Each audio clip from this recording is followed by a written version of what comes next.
To order at this time, October 19, 2017, is 3:30. Mr. Clerk, if we can have the roll call, please. Dominic, Johnson, Present. Jackson, Lynn, Present. Bowman, Present. Hawthorne, Gaines, Present. Watts, Present. Middleton, Yeah. Atkins, Present. Chavez, Here, Smith, sir. Here. Lewis Johnson. We're going to have the invocation by Reverend Robert Hudson. If you can come up, Pastor. After he says the invocation, Commissioner Chavez will lead us in a word in the Pledge of Allegiance. If we could all stand, please.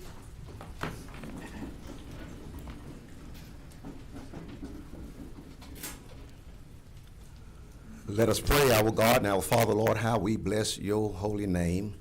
And dear God, in the name of Jesus, we present ourselves before you, Lord, thanking you, Father, that we live in a country where citizens, dear God, can have input into the governance. But Lord, we know that you are over those who lead, so we lift up our community leaders before you. Pray that your divine hand be upon them, that their hearts and minds, Lord, be towards righteousness and justice. Bless and keep them in Jesus, we ask. Amen. Amen. Amen. Everybody, if you would face our glorious flag, current and prior military may render a hand salute. Everybody else, put your right hand over your heart and repeat after me. I pledge allegiance to the flag of the United States of America and to the republic for which it stands, one nation, under God, indivisible, with liberty and justice for all. Okay.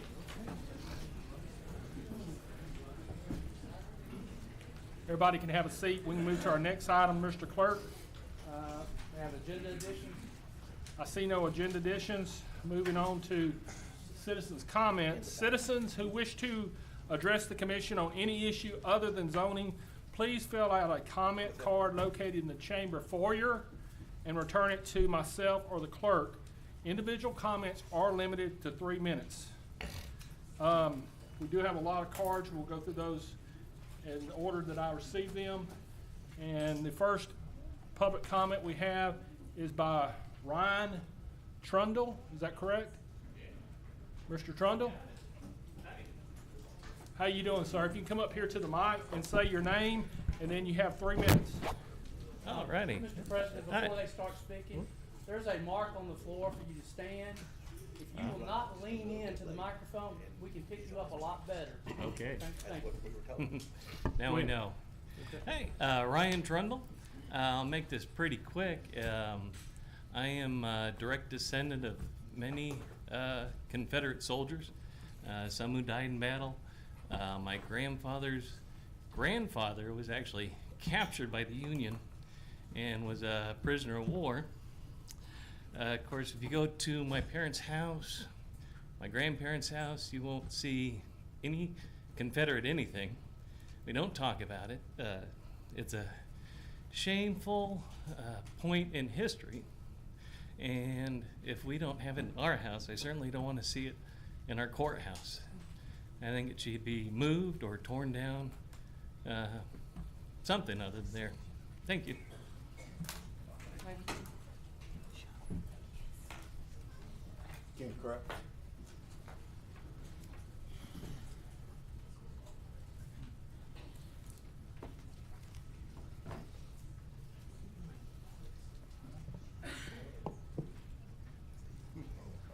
Ken Craft, 157 Arch Avenue. Just a brief electoral history. 4 years ago today was a Saturday in the Parish Commission advanced a 20-year renewal of a 1.75 mil bond for roads, streets, parks, a lot of purposes. The one that fell short by 59 votes. I feel like Broadmoor and South Highlands and Piermont did it alone because my precinct 13 defeated it 80-49. And precinct 22, which is South Highlands and Piermont, defeated it 92-63. 60 votes more against than for, and it failed by 59 parish-wide. Goes to show. Then this body, foolishly in my judgment, came back to the voters May 3rd of 14, and y'all scored a 77% no, the record no vote for a tax proposition in the parish's history. And I guess there's no third proposition because it's been 3.5 years. But the reason I say that is I would hope, and I think this is the case, that the 16-vote defeat on April 29th, Parks proposition, which is very important for Walter Jacobs, I hope next fall when we do the congressional and mayor and city council and school board, if we're gonna advance that again, let's not do it April 28th. Let's wait till the fall when we have a higher turnout. Disappointed in some of my voters. We had a lousy turnout. Want to wish Commissioner Lewis luck on November 18th, and for state treasurer.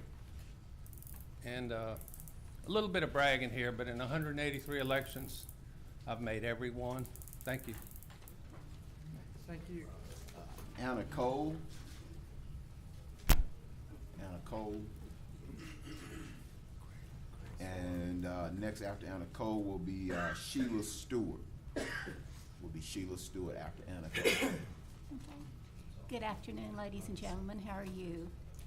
I have hoped all along that the city of Shreveport would be known across this great nation as the greatest city ever, that we come together with unity, respect, and love, and not let anything divide us, that we be well known for that.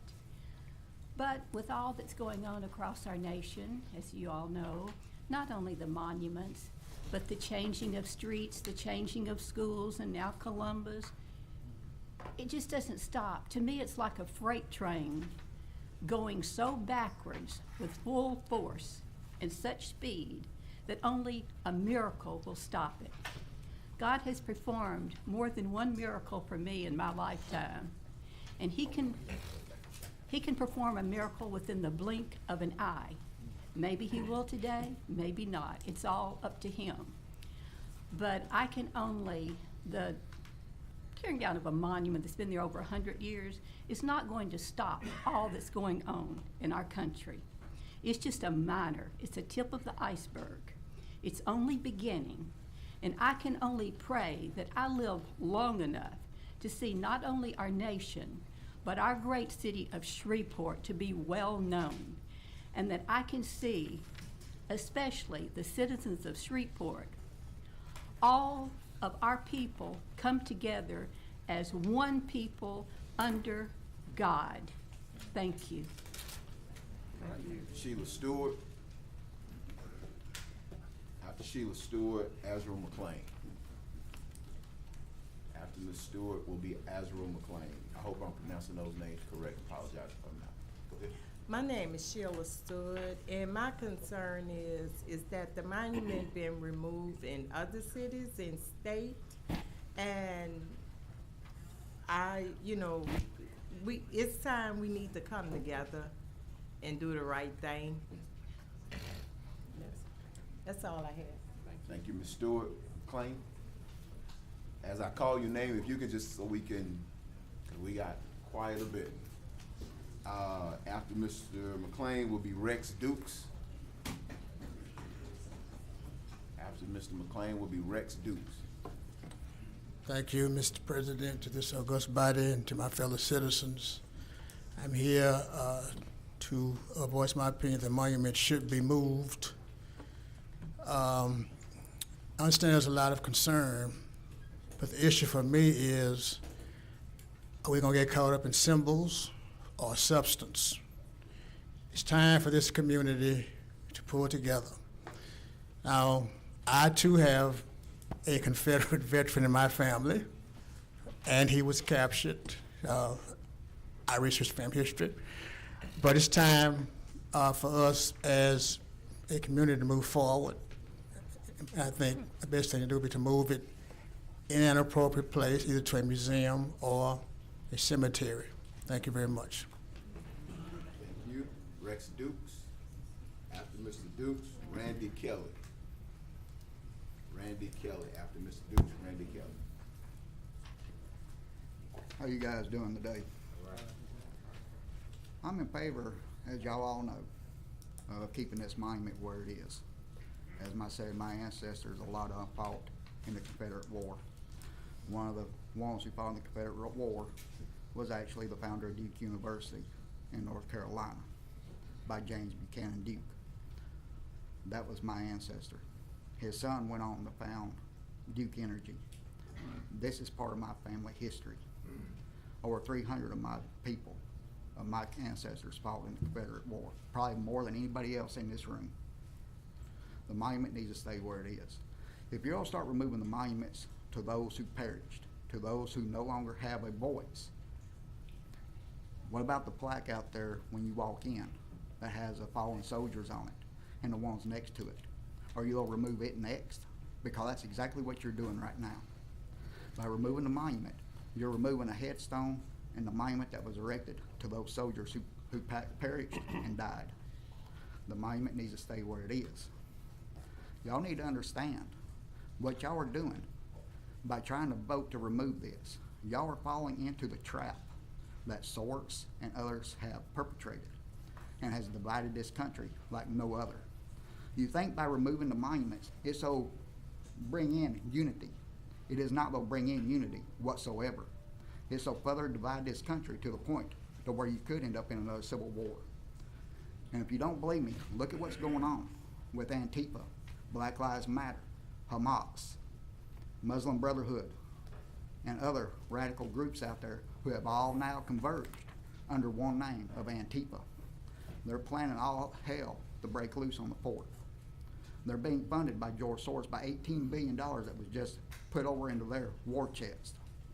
If you think it's not going to happen, understand where Antifa came from. They came from Germany back during the SS times.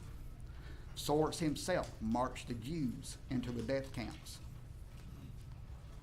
But yet everybody wants to follow Soros. Do your history and understand the true history of who you're following.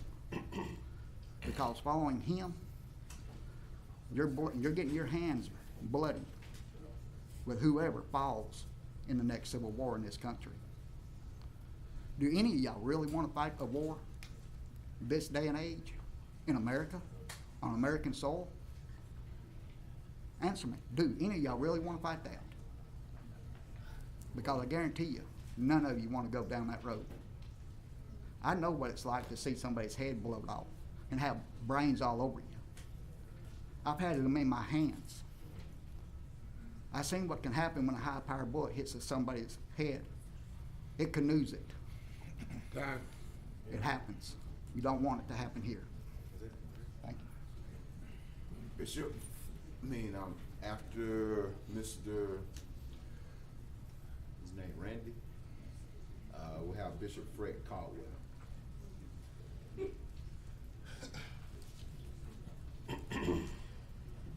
Ladies and gentlemen of this honorable body, like I said, my name is Randy Kelly. I'm not going to take up much of your time. I know it's very valuable.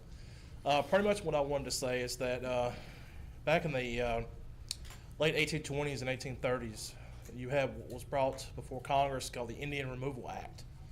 And one of the biggest proponents, or should I say, the ones that was against it was the Honorable Davy Crockett that would get later go on and perish in the Battle of the Alamo. But when he found out about it, he actually came all the way from Tennessee back to Washington D.C. Basically, it had already passed, but he said, as Americans, we're supposed to be part of the land of the free and the home of the brave. If we continue to go against not only the citizens of ourselves, but also the citizens that we consider subhuman, we're not the land of the free and the home of the brave.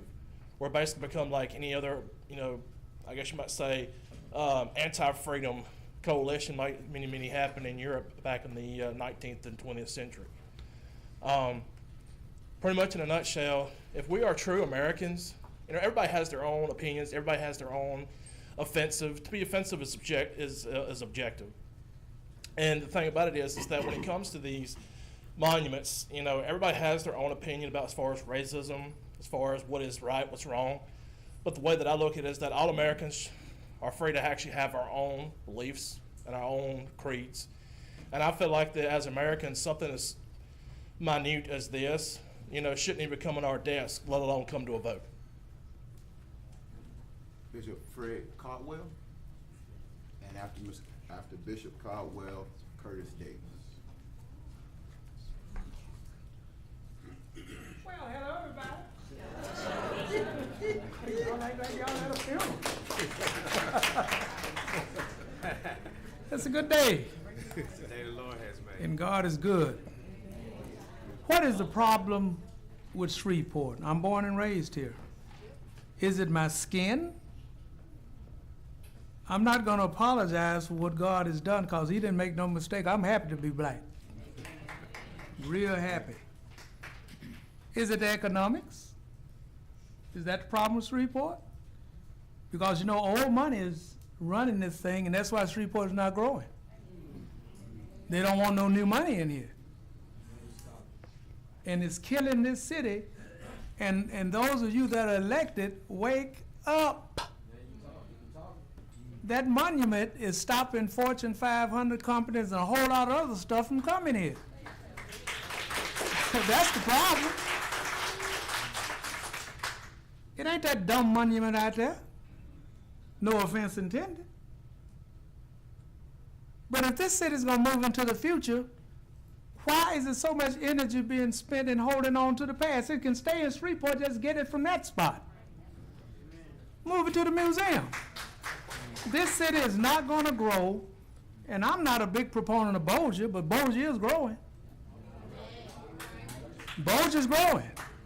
Now, if you want to talk about tax dollars, you need some Fortune 500 companies in there, and people are not going to associate their companies with that rebel situation on the courthouse out there. It's offensive to me, and it should be offensive to every real black person.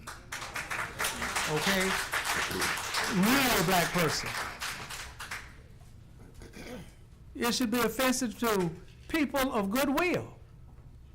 Why do we keep holding on to something that's taking the whole city down? People want to talk about war. I'm going to come back decorated 82nd Airborne Foot Soldier.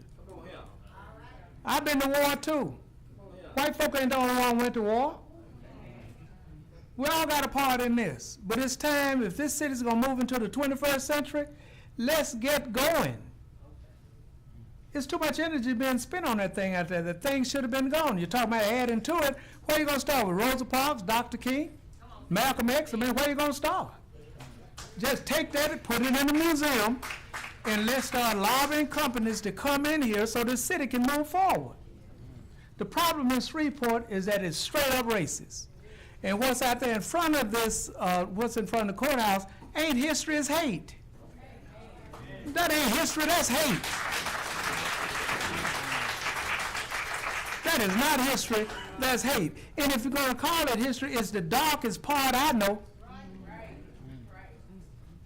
Who wants to be proud for trying to keep people subjugated? That's nothing to be proud of. So, Time. I'm done. Move to extend.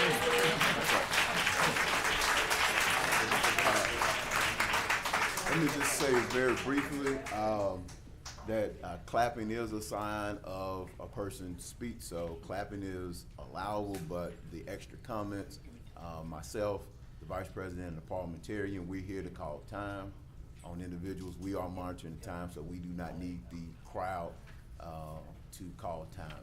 Individuals here, if someone wants to extend, we have a process for doing that. But as far as the extra comments, if we could hold back on the extra comments from the crowd, but clapping is, you know, I don't want somebody who's deaf or not able to speak to be feel like they're limited. So if we could, the extra comments, if you could hold off on those. Okay. Next, Curtis Davis, and after Curtis Davis, Belinda Rose. Good afternoon. My name is Curtis Davis. I'm the executive director of an organization here called Vote Shreveport. VOTE is an acronym for Voice of the Experienced. We're talking about taking down the monuments and not destroying the monuments, but moving them from the area that they're in. I actually spent 26 years in prison. I came, I was extradited from California here on a second-degree murder charge. When I first got to the courthouse, they had a Confederate flag in front of the courthouse, and I felt like a Jewish person might feel when they're going to a Nazi star chamber, wondering whether or not I'm about to get a fair trial here. You know, that would have been impossible for the Jews going up against the Nazis, and it has to be impossible if you're in a building that's about impartiality. All of the arguments that you're hearing today are about history, which history is recorded in books and museums, or heritage, which is about hereditary birthright or race. right? There should be no type of monument in front of any courthouse anywhere in the world, let alone in Shreveport, Louisiana. If you understand what impartiality is about, you need to at least have the appearance that we're treating people fair. But we all know why the monuments ever came. They have 1,503 monuments across the United States that are owed to the Confederacy, the great cause. That cause was about the subjugation of black people, to show that no black would ever be on the same level as any white person in this world. You are all college educated people. We have to stop pretending that we don't know why the monuments are there. The monuments weren't there in the Civil War. They weren't there right after the Civil War. They came at 3 different times during the history of the United States. The early 1900s, the 1930s, when the Ku Klux Klan came about real serious, and in the 1950s at the advent of the Civil War. It was just like the brother said, Duke, that you're threatening us with these monuments. That's what that's always been about. Negroes, stay in your place. You know you have a place here. Right now, we know what this city is about. We almost can't even really talk about it to each other because it's so separate. It doesn't matter if we come together or not, but the monument needs to move, because it's not just about one race of people here in the city of Shreveport or in the parish of Caddo. Thank you for your time. I appreciate you guys. Peace.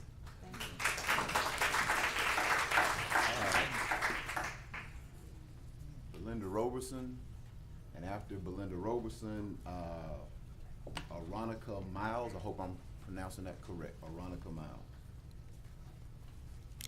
Good afternoon. I'm Belinda Robertson, Executive Director of YWCA of Northwest Louisiana, and I'm here today just to give you a brief update. So I'm going to be a little bit off topic.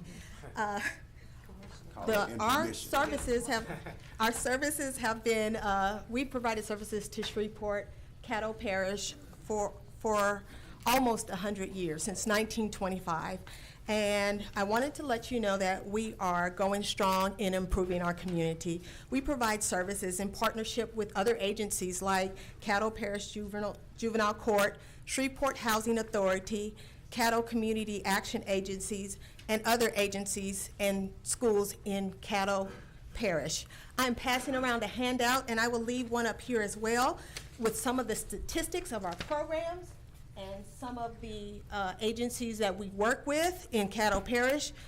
Our lead program, our teen program for girls, which works to improve issues such as poverty, poor health outcomes, lack of leadership, and career opportunities. We service 9 locations that include Linwood Public Charter School, Willett Library, Boys and Girls Club, Broadmoor Middle School, Fair Park Middle School, Hollywood Heights Community Center, CADA Adolescent Treatment Center, the Lighthouse, and our Teen Advisory Council. In addition, we have a parenting education program where we work to improve the outcomes for parents who are parents of young children ages birth to 3 to help prepare them for school. And we provided parenting to 340 parents in Caddo Parish at 15 different locations.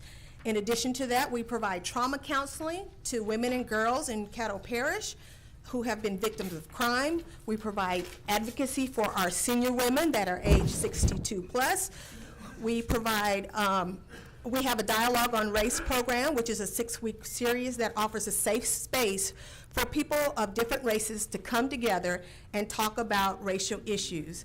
In that program, we talk about things that are uncomfortable. We talk about advantages and disadvantages of affirmative action. We talk about institutional racism.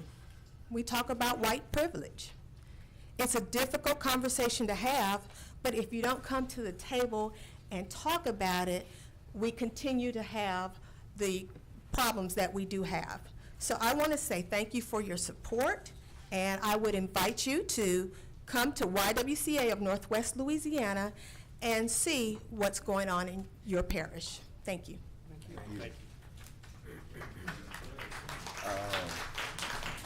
One moment before you start, Ms. Miles, for those in the back, there are some seating here in the front area, so if you want to come down to the front, I didn't know if there, but there is some seating here in the first 2 rows that are open if individuals would like to have a seat. All right, go ahead. Good afternoon. I'm Aronica Miles, a lifelong citizen of Shreveport. The Confederate monument at the Caddo Parish Courthouse must be removed. It is a symbol of hatred, not history. It is a symbol of intimidation, letting all who visit know that their matters will be judged and decided based upon the evil spirit of the Confederate ideology. I understand that there are many citizens who feel as though it is a representation for their ancestors.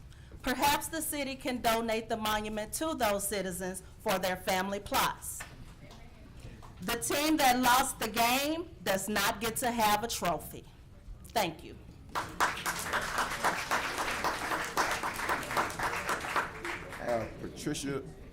Patricia Becker, and again, if we could keep the commenting down, Patricia Becker, and after Ms. Becker, Luther Cox, and I hope I'm pronouncing these correct. I'll be real brief. I think everybody's mind is made up, and I won't keep you. But I am Patricia Becker, and I'm here as a representative of the United Daughters of the Confederacy Shreveport chapter today. And I wonder if you can tell me what is the appeals process should this commission vote to remove the monument? Well, you'd have to retain, I'm gonna refer you over to our legal counsel. We cannot, this is not a dialogue session, so I think you may have to retain your own counsel to figure out what the legal process would be, but we're gonna refer that over to our legal, refer you to our legal. Thank you. Thank you. Luther Cox. And after Mr. Luther Cox, I have a Carl Burkholter. Carl Burkholter. Luther Cox, Carl Burkholter. Okay, moving on. Cassie McDaniels.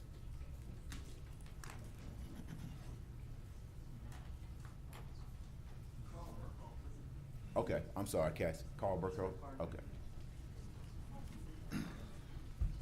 Thank you, gentlemen. I first came here because y'all had the third biggest racetrack in the United States. I came here for money. And at the racetrack, we had the most valuable private library in the world to study the cavalry. That was the golden age of horsemanship. And I was flipping through it, and I learned that Confederate cavalry were helping black people escape slavery that was being enforced against the Emancipation Proclamation, specifically excluded counties, parishes in South Louisiana, where slavery is legal, but the Union was making money off those parishes, and they used their cavalry to keep the black people in place. Governor Allen, who's on the monument, issued a Declaration of Emancipation in Confederate territory. So you had the Yankee cavalry keeping the black people there, you have the Confederate cavalry trying to bring them into freedom. Ms. Barnum, who I wish she could be here today, her family has oral history of that. That's what really happened. It was all about money, and like I've said, I have black family who are Confederates too. And most of you here trace back to the people that were Confederate loyalists who were in that, who were pro-Confederate, and they saw what the Yankees were doing. You had General Longstreet was shot down off his horse by a white supremacist mob that he was trying to stop in New Orleans. He wasn't a freak. There was also Mahoney, there was Hinman, there was Mosby. There were quite a few Confederates who stood against the GOP robber barons who brought the division here. Jim Crow comes from Illinois and Indiana. It does not come from the South. Code Noir, Louisiana, had the most liberal racial policy in the United States. The land of Lincoln prohibited education for black people. There was no access to the courts for black people in Indiana, in Ohio, and Pennsylvania. In Code Noir, Louisiana, the lowest slave could go to the court and report a problem. It was a different, Louisiana is upside down. We need to stop this lie. This is a good place to do it, here in Shreveport. Let's have a cross-ex debate, or let's put Jefferson Davis on trial. He wanted a trial. He refused to pardon so he could have a final platform. please, let's take a real close, hard look at what really happened. I think we need to put a museum there and build it up. And a lot of people will come. It won't hold anybody back. We just dedicate it to like the other people here who have black. Time. Thank you. All right. Ronnie Cassie McDaniels, and after Cassie McDaniels, Ronnie Gunn. And I hope I'm pronouncing that correct. Thank you for allowing me to address you today, as I have on many occasions before. My name's Cassie McDaniel, and I am here today to again urge you to vote for removal of the monument to a more appropriate setting, which would be a museum or a cemetery, because it is and has always been stated that it was a memorial to the dead.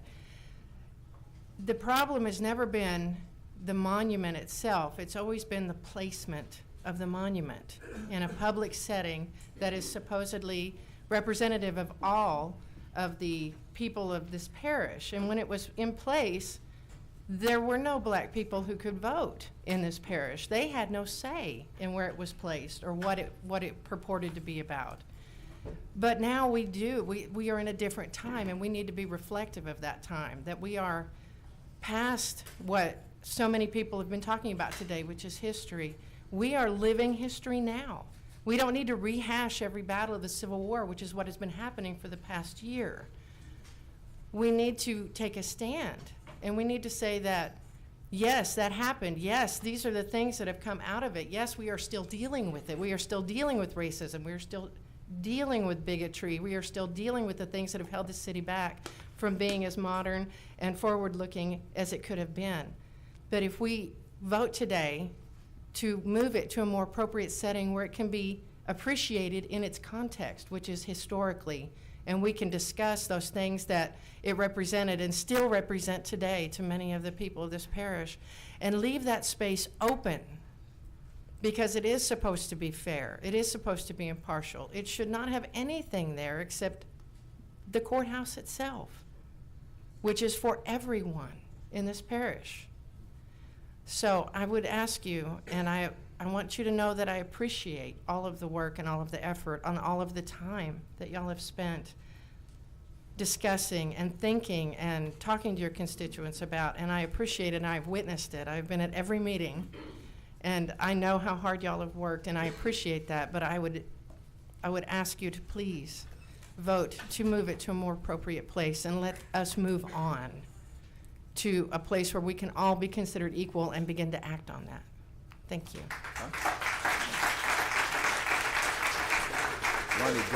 Ronnie Gunn, and after Mr. Gunn, Irma Rogers. So after Mr. Gunn, there'll be Irma Rogers. Good afternoon, ladies and gentlemen. My name is Randy Gunn. I'm here because I think the Confederate monument should stay where it is. My ancestry fought in the Confederacy. I'm a son of the Confederate veterans. That statue does not offend anyone. It's a statue. It's a monument. It's not something that has slavery written on it like people seem to think. People need to know their history about the Civil War and what slavery had to do with it.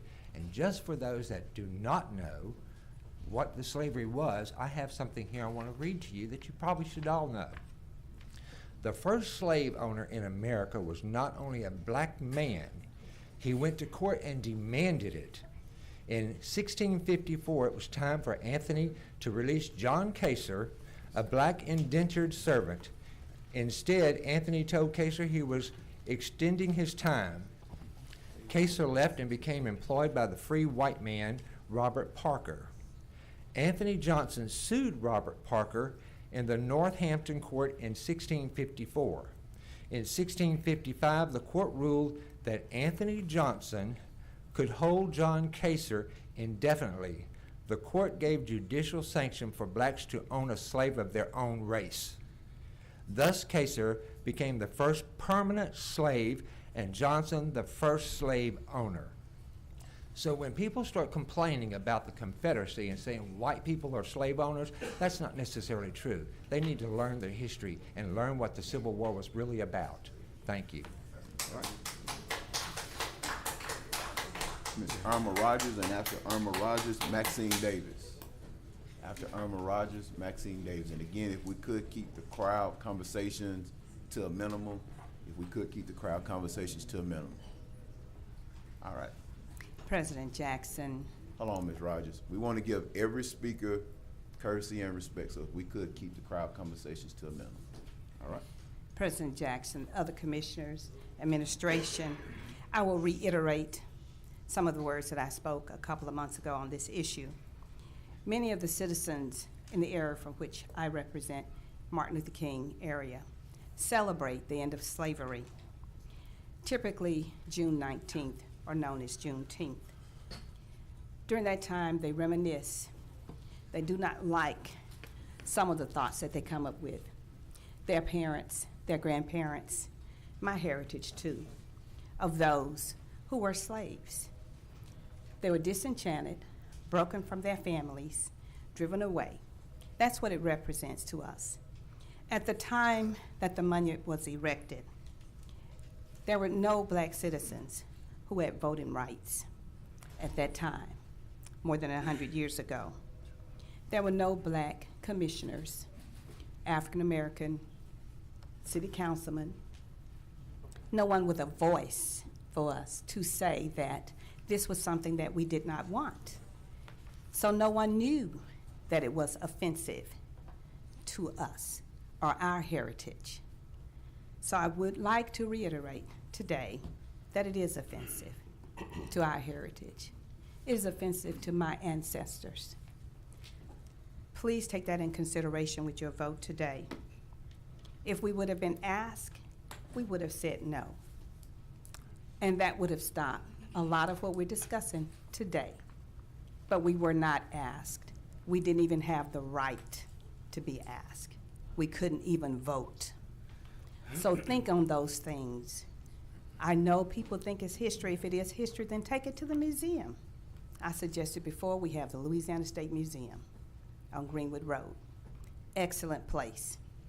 Remove it to where history is. I visited the African American history in Washington, D.C. There are lots of things about slavery.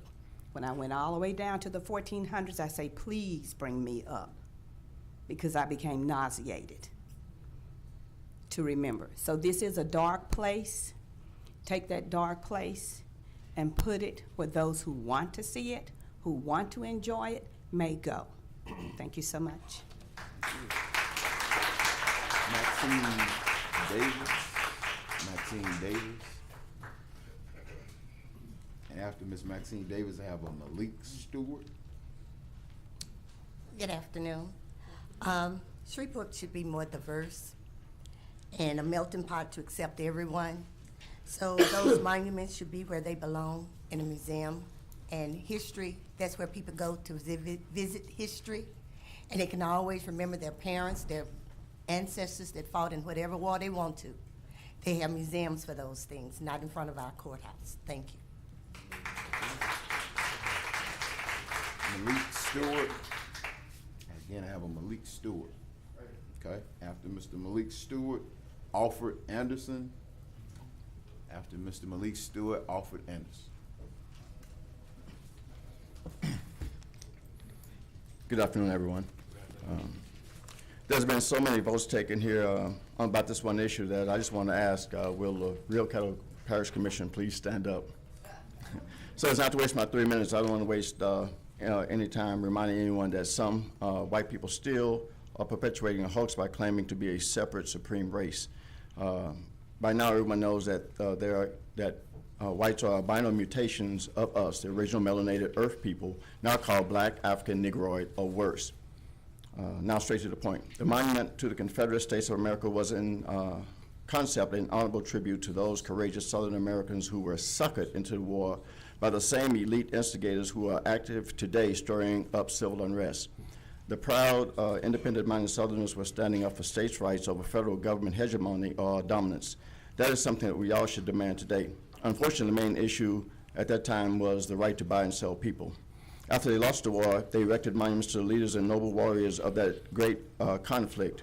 Good. However, they place these monuments mostly in public spaces. Not good. Those who have opposed these monuments at that time would have been lynched. Not good.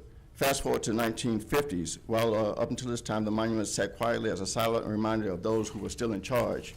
But a curious thing happened when the formerly enslaved original melanated earth people began to press for civil human rights, and as a pushback, the descendants of the Civil War heroes and zeros weaponized these monuments. What does weaponized mean? The dictionary defines it as to adapt for use as a weapon of war. How did the sons and daughters of the Confederacy do that? Well, I'm glad you asked.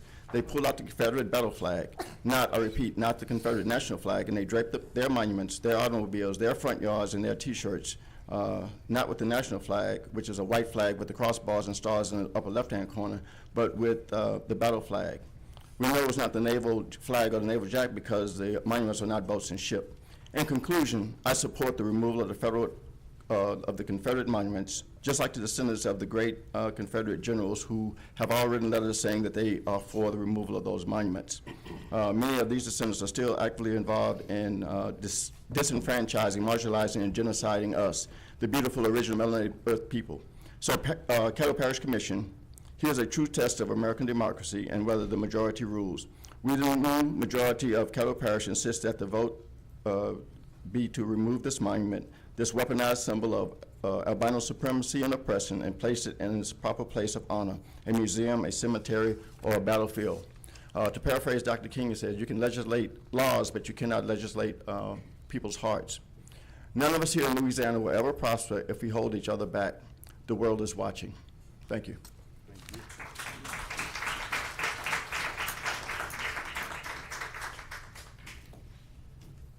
After Mr. Anderson, I have Margaret Edmondson, and I hope I'm pronouncing that right, Margaret Edmondson. After Mr. Anderson, Margaret Edmondson. I'm Minister Anderson, and my aunt was Miss Eddie Jones, my great aunt. She was a commissioner, and she always taught me to do what's right. So today, I'm no longer going to be silent. I'm going to speak. God has been telling me to speak to my people, and that's what I intend to do today. It's time for this symbol of racism to be moved. On the day that the daughter of Confederate erected that monument, 3 African Americans were lynched at that very spot. It's time for us to put the symbols of our dark, painful past behind us and move forward to a time of unity.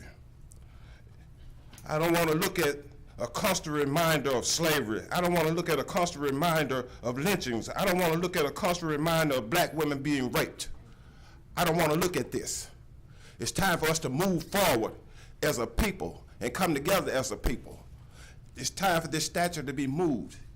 This is not a monument that needs to be on a place where fairness is supposed to be. When you come to the courthouse, you're supposed to receive fairness. See, why must I continue to have to look at this? See, we must step into the future with unity. See, every day when you go there, you have to look at a sign of oppression, a sign of people being kept down. It's time for that to stop. It's time for us to come together. See, the Constitution said we hold these truths to be self-evident that all men are created equal and endowed by their Maker with certain inalienable rights, and among them are the right to life, liberty, and the pursuit of happiness. I can't be happy when I have to look at this every day. Thank you.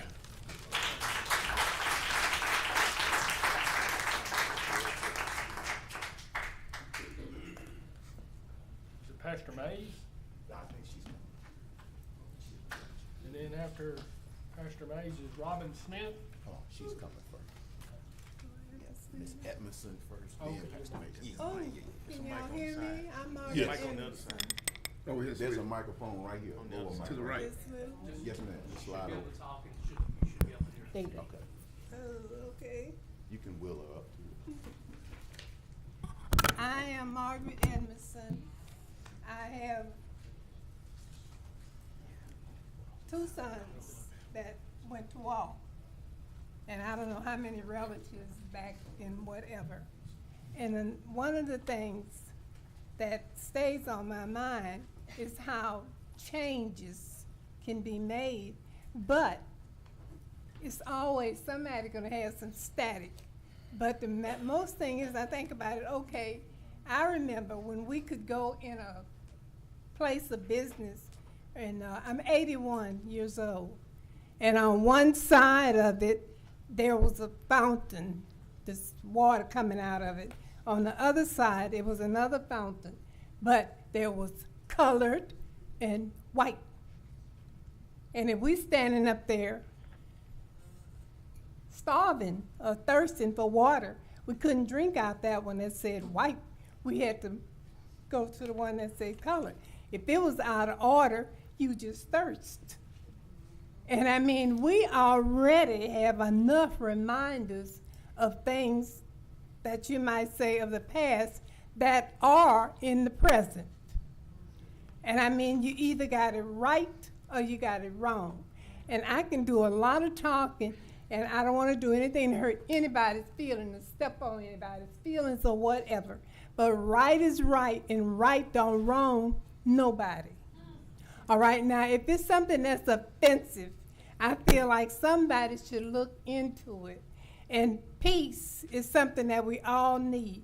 And I'm here to tell you, being a minister in the true gospel of Yahshua the Messiah, I know that it's time to get it together and get your business where it ought to be, and stop one saying this and one saying that, and try to get it like it ought to be, because we are in some trying times now.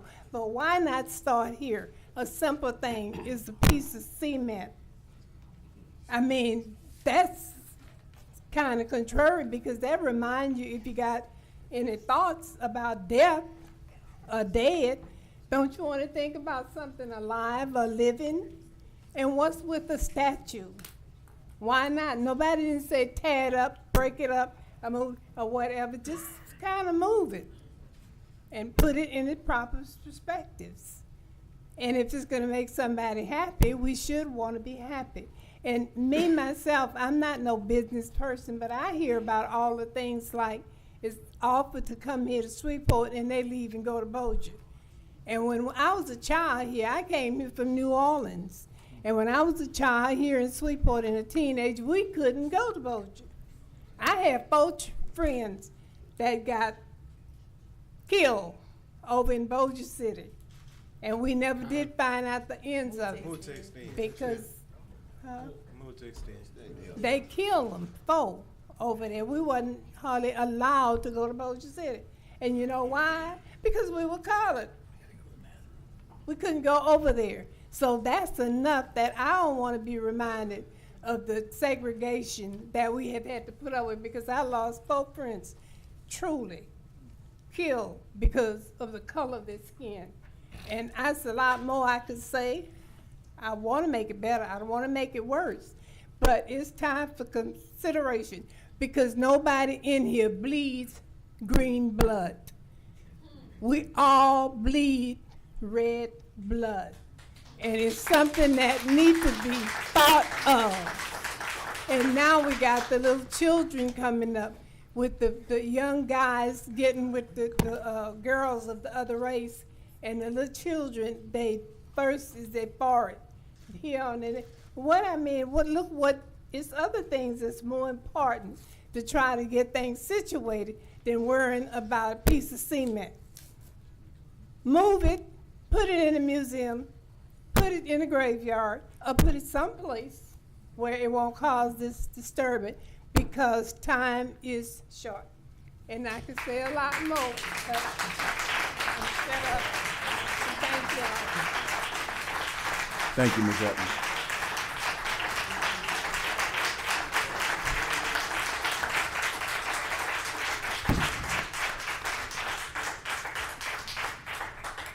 Thank you, Ms. Evans, for your testimony. Pastor Mays, and after Pastor Mays, Robin Smith. First of all, giving praise and honor to the Almighty God, who is first and foremost in my life. Secondly, I want to thank this parish commission, Men's of Courage, that's going to take a vote today in order to remove the past that we can press toward the future. It is sad that we are fighting the war of the past. I am of a strong belief that all of this that's going on throughout the country is for the Almighty God doing in order to get the minds of goodwill people to do the right thing. It's not a coincidence that black people fought under both flags. Who lost more than we did? We didn't have a choice in the battle, but thank God we got a choice now. When I go to the courthouse and I see that monument that's been erected, the first thing coming to my mind is those stories that were told of the past. See, if it wasn't done to you, then it has no reflection on you. The way black people was treated, we was called chattel property. Let's do a little bit of history, all these history buffs up in here. Let's talk about some history of what happened to us as an indigenous people. We didn't choose to become slaves. We were taken by a man by the name of Sophocles Africana. He went into Africa and we was kidnapped and taken and brought into this place. Listen, can y'all not understand that I believe this is my belief, and a lot have been said here today. I just believe that good is going to overcome evil. I believe that right is going to overcome wrong. And somebody asked me, Pastor Mays, well, you've been down there talking about that monument for a long time now. I say, yeah. They said, well, you hollering loud about the monument. I say, well, those who holler the loudest hurt the most. Black people are hurting in this city. We can't govern morale, that means the minds of people, but we can start taking steps forward. I don't believe all white people in Louisiana are racist. I believe there's some good people that want to do some right things. But I just believe if that we keep hanging on and holding on to the past, then our children and grandchildren cannot perspire to the future from which God has for all of us. We are one nation under God, indivisible, with liberty and justice for all. Well, if you're going to go into the house of justice and you see a monument there that degrades black people for what took place during slavery, how can you go into the house of justice seeking justice? Before you get into the house, you have already been condemned. Come on, somebody. This thing been going on far too long. As I get ready to take my seat, this has been going on far too long. And I want to thank men and women of goodwill on this council, which I know you're going to do the right thing today. Vote it down.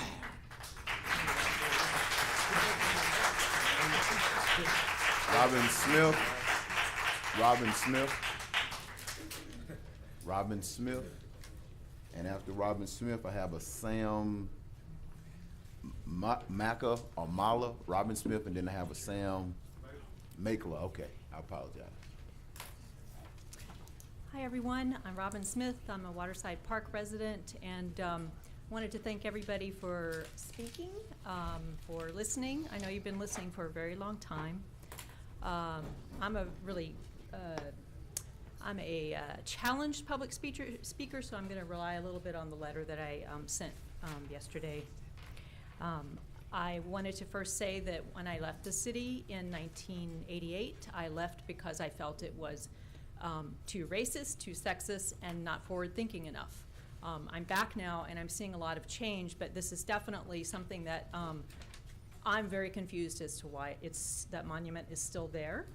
I urge you to vote for its removal, to move it elsewhere to some place that where people can go and observe history, where they're not stepping into a place where court decisions are being made, where fairness is expected. It is a symbol of slavery and oppression to so many. I don't think that a secondary plaque explaining that this is enough. Not only is the monument the first thing you see when you go to City Hall, but children, as well as adults, learn first from their visual experiences, at least in my experience. They see this monument, they ask their parents who these guys are, and these images are impressed upon them. Its location is impressed upon them. Some parents may never read a secondary plaque explaining why slavery was wrong, why this war was so important in American history to blacks, or the huge percentage of blacks who could not vote at the time the very monument was erected. Some folks just may never read any auxiliary plaques. What they're going to be looking at is the monument. I recall when I was first considering moving back to Shreveport a few years back, and I came to visit my fiance, and we were traveling downtown, and he took me by City Hall and pointed to the monument and said, "And here's Shreveport's shame." And I have been to look at the monument many times. I have read the plaque many times, and the more I look at it and the more I read that plaque, the more ashamed I become that I am part of a community that holds on to this thing, that has it placed here before court. So I think it's time for our shame to be removed, move it elsewhere, and thank you so much for your time. Thank you.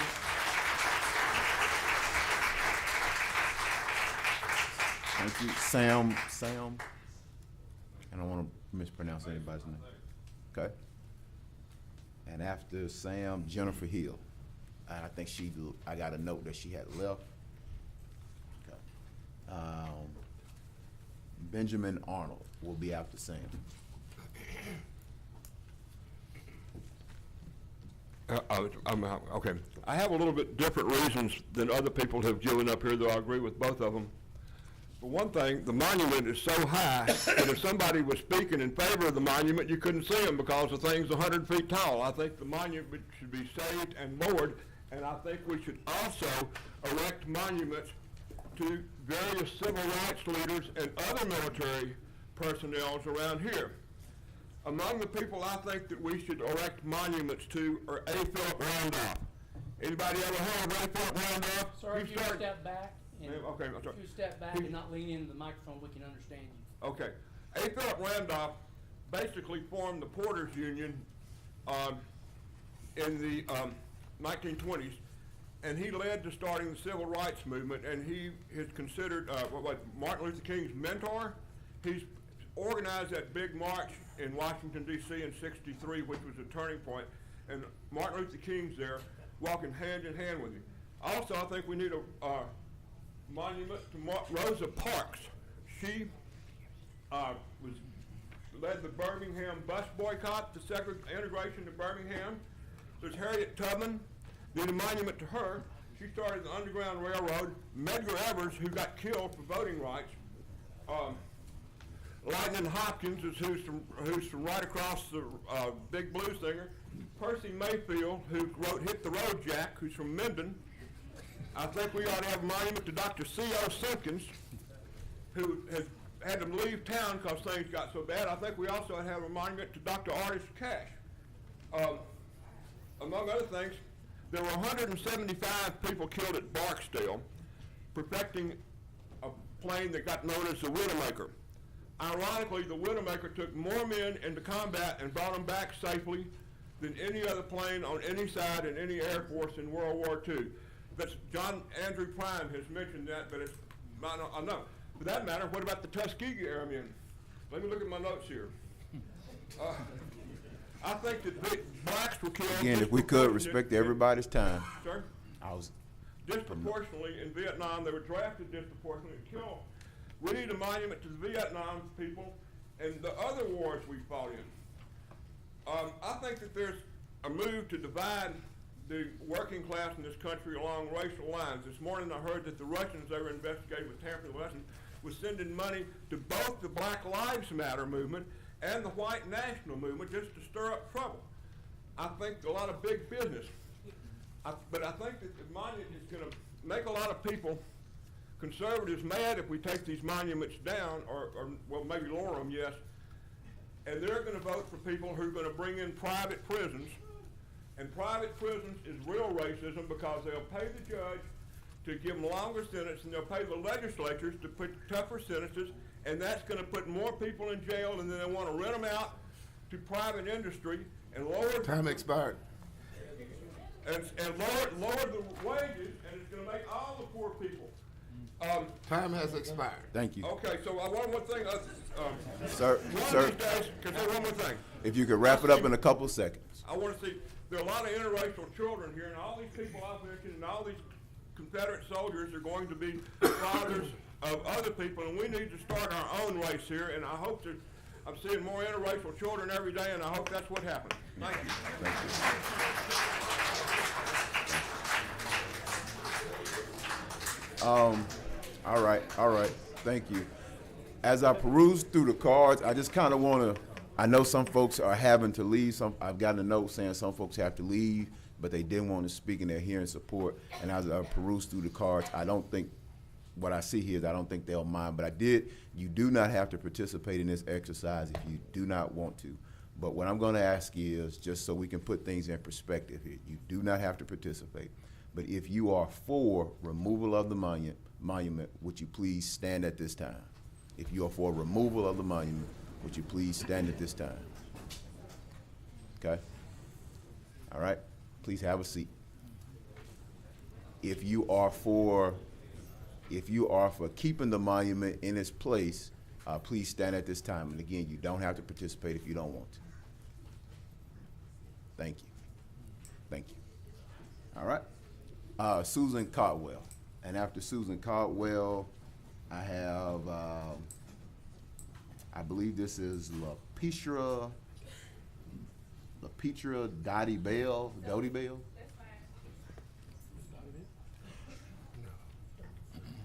Dottie Bell, okay. And I apologize if I'm mispronouncing your name, but I did want to give everybody an opportunity to at least be seen.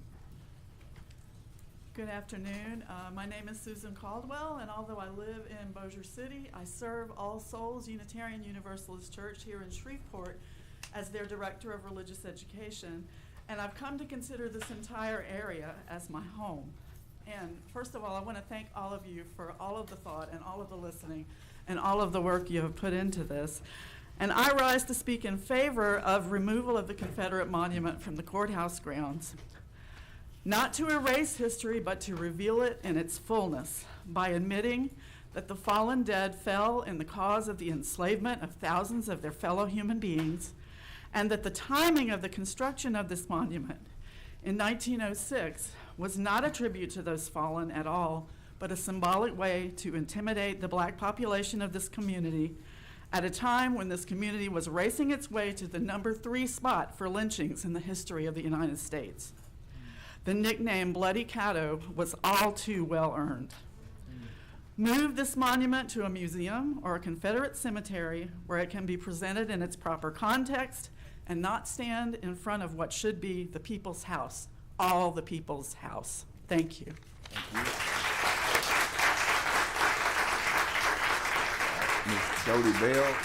Ms. Dottie Bell, and I apologize for mispronouncing the name. After her, I have Mr. Lloyd Thompson. First, giving honor to God, who is head of my household. I had a lot to say, but I'm just going to pretty much break it down as to what really matters. As far as the monument, I think we all come together as a community from where I'm from that the monument shouldn't be there for as bias reasons. A lot of us feel like that we'll never be able to get a fair trial as long as that monument stands there. But speaking for myself, I would honestly say I'm basically speaking for my children. As long as that monument stays there, the things are still going to happen. If the monument leaves, the things that are taking place in my neighborhood are still going to happen. Right now, the monument isn't killing my peers. My peers are killing each other. So I need to, I don't have a lot of letters behind my name. I don't know how to use the big words, but I'm trying to tell y'all what's going on in our neighborhood. And they don't understand how the monument ties into what's going on in my neighborhood, and I'm gonna try and make y'all understand. Basically what it is, when you got a monument that's so biased and so racist, it's basically letting our youth know in so many ways, this is how I feel, that nobody really cares. If this monument, it didn't stay here this long, and I go back to the lady about the Bloody Caddo. I heard a lot of people bringing up historical facts, but nobody spoke on Bloody Caddo.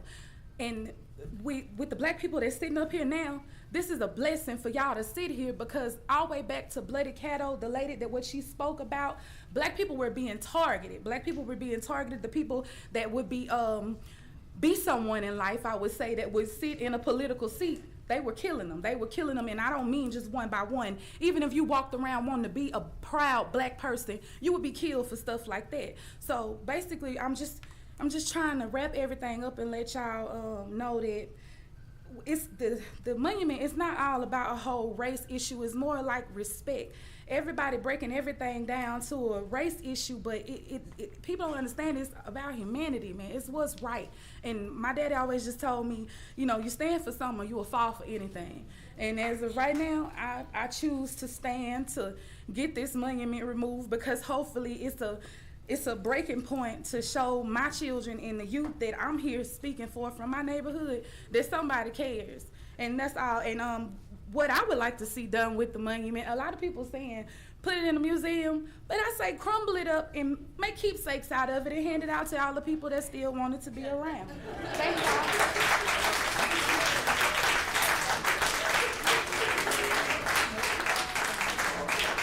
Thank you, Ms. Dodie Bell. And as just a reference point, that this is why we have our public comment section. You don't have to have credentials or anything. We enjoy just hearing from citizens, everyday citizens. So we want you to feel always welcome to come down and share your views with us, Ms. Bell. Thank you. All right. Mr. Lloyd Thompson. After Mr. Lloyd Thompson, call E. State. Mr. President, and to the commissioners, as I said the last time I was here, we have been talking about this issue far too long. Some 10 years ago, we talked about this issue. Back up a little bit. Back up a little bit. Back up a little bit, we can hear you a little bit. There you go. There you go. 10 years ago, we talked about this issue. Don't lean in. And we're right back We can here. hear you. We can hear you. 10 years ago. There you go. There you go. You can put your Now is the time for the decision to be made. I ask each commissioner to dig deep within their heart and make the right decision today. I remember when just seeing my lawyer friend sitting on the front row, we met down in the basement of a Catholic church to talk about removing the statue. That's before your mother went on to glory. We right back here now talking about that very same issue. Now is the time to remove the monument. Commissioner, search your heart. Let's make the right decision. It's time to Shreveport move on. It's not a black Shreveport, it's not a white Shreveport, it's one Shreveport. Now it's the time that we make the right decision. And I stand on behalf of the NAACP 200 plus. We want to see the statue removed. Now is the time. Thank you. Shelton McCraney, and I'm after Mr. Carl Staples, Shelton McCraney, and I apologize if I'm mispronouncing that name.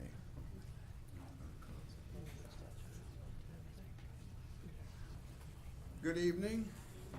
My name is Carl Staples, and concessions cannot be made.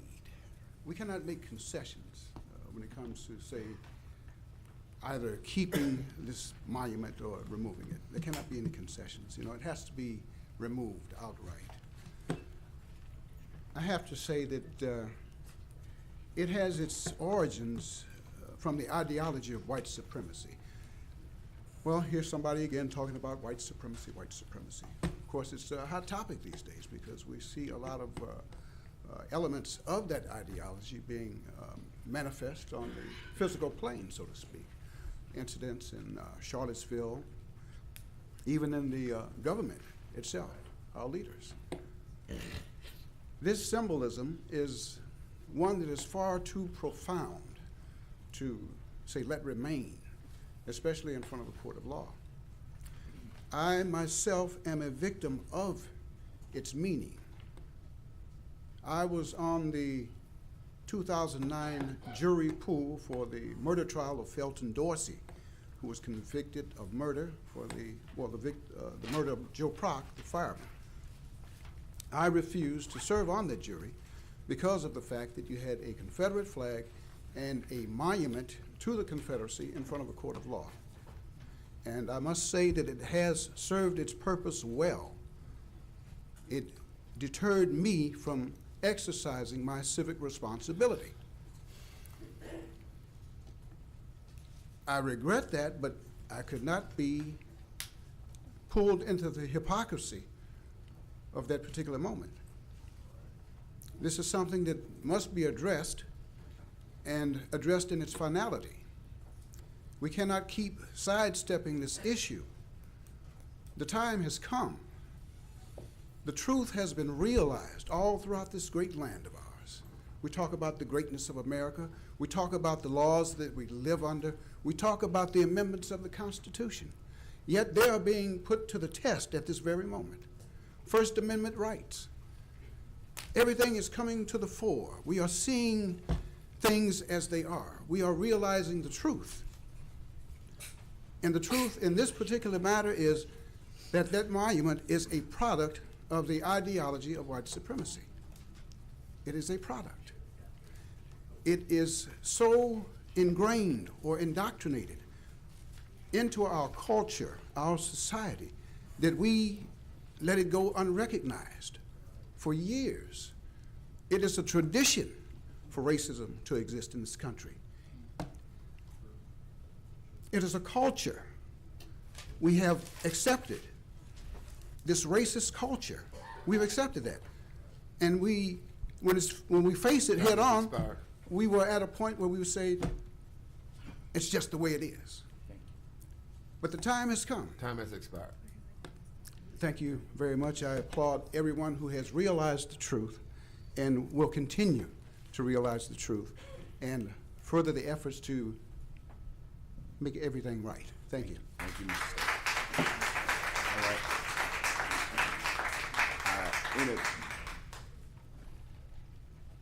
Hi, my name is Shelton McCraney. Oh, and Mr. McCraney, Mr. Benjamin Arnold will be after Mr. McCraney. Oh, okay. Well, the first thing that I want to address, what a person said, there was a speaker here, that black people was slave owners. But I want to address that. Anytime anybody own a human being, it's not a good thing. We as people, we don't have that right. We don't have a right to own anybody. We don't have, our lives should be to make things better for our community, leave a better world for our children. We should stand together. As long as we are separate, or fighting each other, or don't unite, then we can be divided and we can be used. And I think that this monument, just like I think I know it speaks to the people. It's saying that people are not equal in our society, and that shouldn't be. We all should stand together. We all should be together in harmony. Our people, a young lady from, older lady from Michigan came down to the South. Her name was Viola LaRusso. She saw the need. She was a white woman. She wasn't black. She left her kids, and she came down and she helped to fight to get people registered to vote. There was a young lady not too long ago that lost her life. Her name is Heather Hyatt. She was white, but she saw what was wrong. She stood for something. We all got to stand for. We got to stand for right. If we don't, we're gonna be used. We're not gonna grow. We're not gonna leave a better society for our children. There's so much that we should be doing. We should have equal opportunities for everybody in our schools. We should be dealing with the problems with healthcare. There's a lot of social things, housing, everything. All this stuff needs to be addressed. Okay. Thank you. Thank you, sir.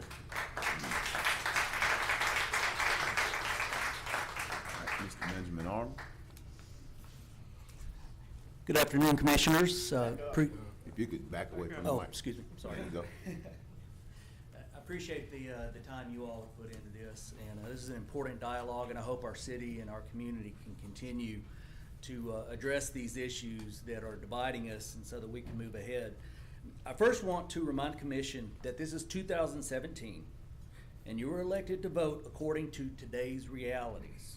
Well, the reality is the Confederate Memorial could not be erected today in front of the courthouse. It would not be put there. But as a conservative, I'm in favor of promoting private property.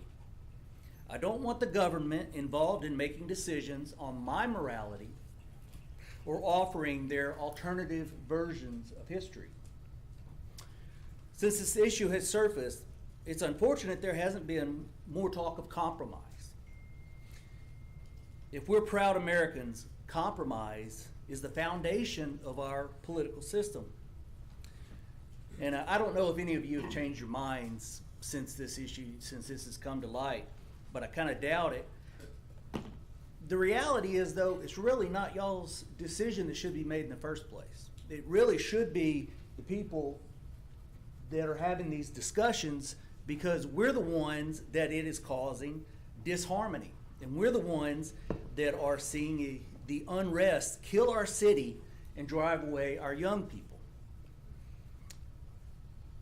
Both Jefferson Davis and Robert E. Lee spoke adamantly about not keeping alive the very spirit that monument represents.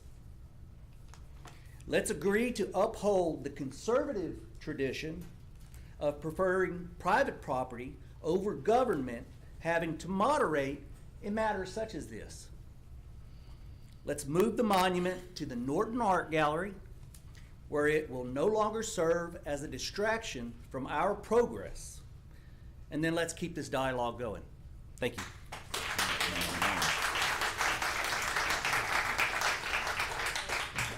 I have A.J. Haynes, and after Mrs. Haynes,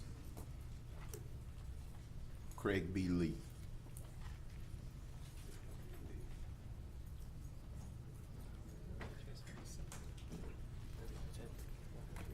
Oh, me, I'm a bit short. Is this all right? Here we go. Yeah, we can hear you. Okay. Just project. First of all, thank you so much for Project with your singing voice. Come again? Project with your good singing voice. Oh, I'm much better at singing, but I'll do my best with the words that I have. I am from Mike Middleton's district, so I just want to make it known that I'm here. I urge you to remove the Confederate monument because the visual language that it represents has lineage in the systemic oppression of disenfranchised people, period. All I have are words, so I'll use a poem to express my emotions as well as my thoughts. Daughters of the Confederacy, my memory is as hot and sharp as the lingering scent of rust and steel that sliced through Heather Heyer's torso like a scythe to cane fields. I cannot forget the trauma in my skin. Speak now. Tell me about your obedience turned to rancid devotion in your bosom. And now your children are starving, crazed, Sieg-heiling in the street in ceremonial bereavement, fetched burning sticks in their teeth, rabid beasts eating their tails. Speak now. Tell me with lily white knuckles, lies clenched in a bony vise, your hands on her throat as the light dimmed in her eyes, for a just and gallant cause. Could you turn your 1,000-mile stare when Viola Liuzzo's fingers slipped from the wheel after taking 2 bullets to the head? Speak now. What happened to the scroll? Well, then let me tell you. Cleo heard your invocations and incantations in a fevered tongue. She will not have you. You will not rewrite history. You will not rewrite our story. And for reference, Heather Heyers is the young lady that was killed in Charlottesville, and Viola Liuzzo, who was mentioned earlier, came from the north to come help with the civil rights era voter registration. And Cleo is the goddess on the very monument we were discussing. So there's that. Thank you so much for your time. Thank you for that.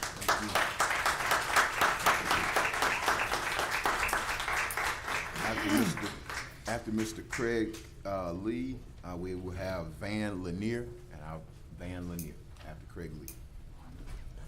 Craig Lee, 1035 Eustis Street. In 1989, myself and Lynn Cawthorn graduated from Xavier University and Dillard University in New Orleans. I don't know how many of you have heard the speech that current Mayor Mitch Landrieu gave as it relates to this specific subject, but for those who are in favor of keeping the statue up, Mr. Atkins, my good partner, Mr. Dominic Chavez, Mr. Middleton, I suggest you all go listen to that speech. I was in New Orleans just a few weeks ago, and they took down their huge monument dedicated to Robert E. Lee. In a city that generates about $6 billion a year in tourism, you really need to listen to Mitch Landrieu's speech.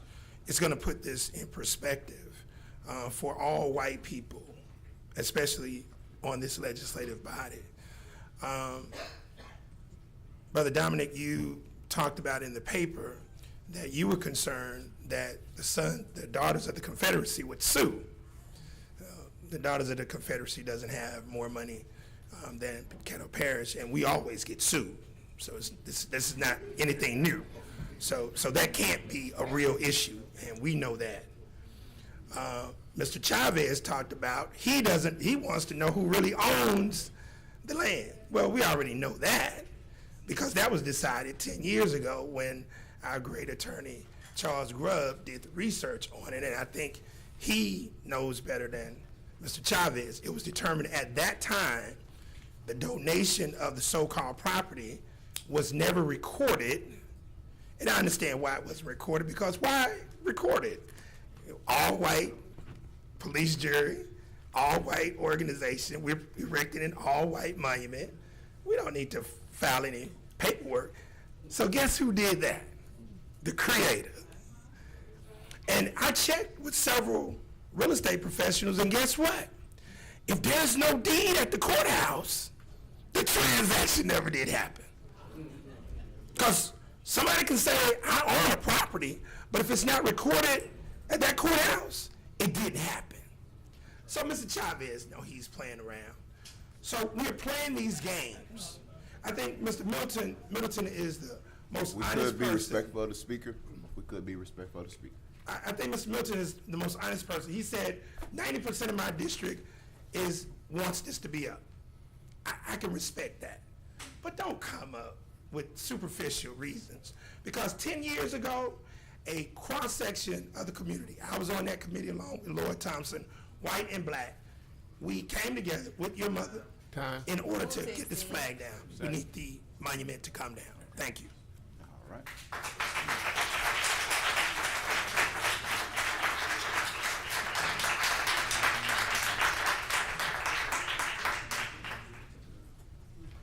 Good evening. First, I want to give God the praise and thank for giving me the opportunity to address myself before the commission and also before the citizens of Shreveport and my brothers and sisters in the body of Christ. This monument, it must be removed. And to the commission, you have a responsibility to do. Now, unto the citizens, both the citizens of the Confederate and the citizens of support of the Union.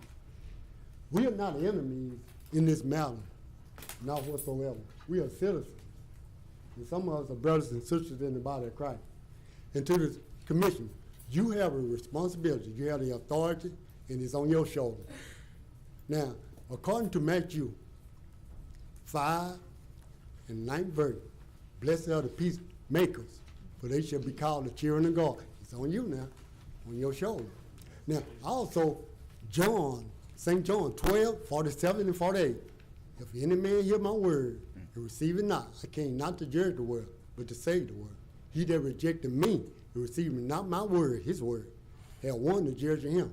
And the word that I have spoken, speak, the same words to judge you on the last day. Now, your responsibility to bring on about peaceful solution, that you may be called the children of God. It's on your shoulder. Now, citizens of Shreveport and its surroundings, both citizens, the Confederate and the Union, we are not enemies. You're trying to bring on about a peace solution. You have the authority. You were sworn in by the oath, the higher power of God. You're responsible. Now, this conversation being recorded in heaven, and the word must go out before judgment comes. If the word do not go out, then judgment cannot be come. The Lord has to send a man or send someone to put the word out there. Then you have a responsibility to bring about judgment. So you have the responsibility on your shoulder.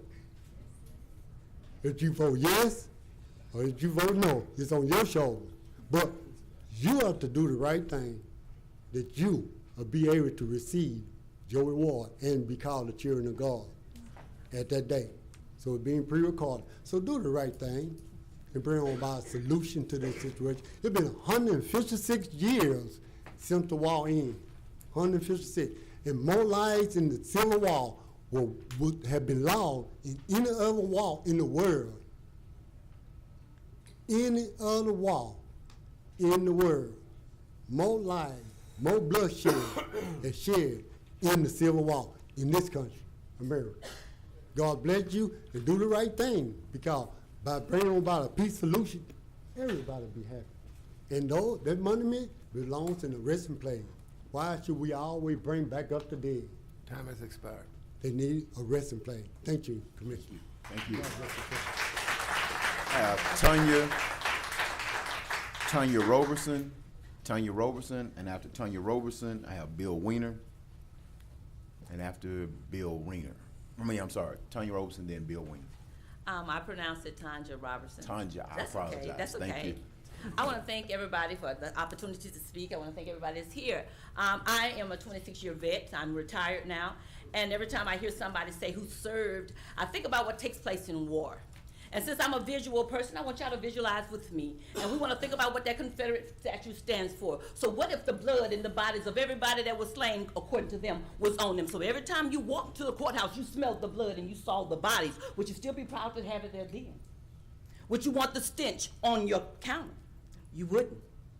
So we have to think about, what does that monument stand? When you see a monument, you think about historicity, you think about your factor. But when we see the monument, we see our mothers and our fathers and our forefathers who were slain because of that statue. Ms. Roberson, if you could speak to us. Okay, you think about what was slain, what happened.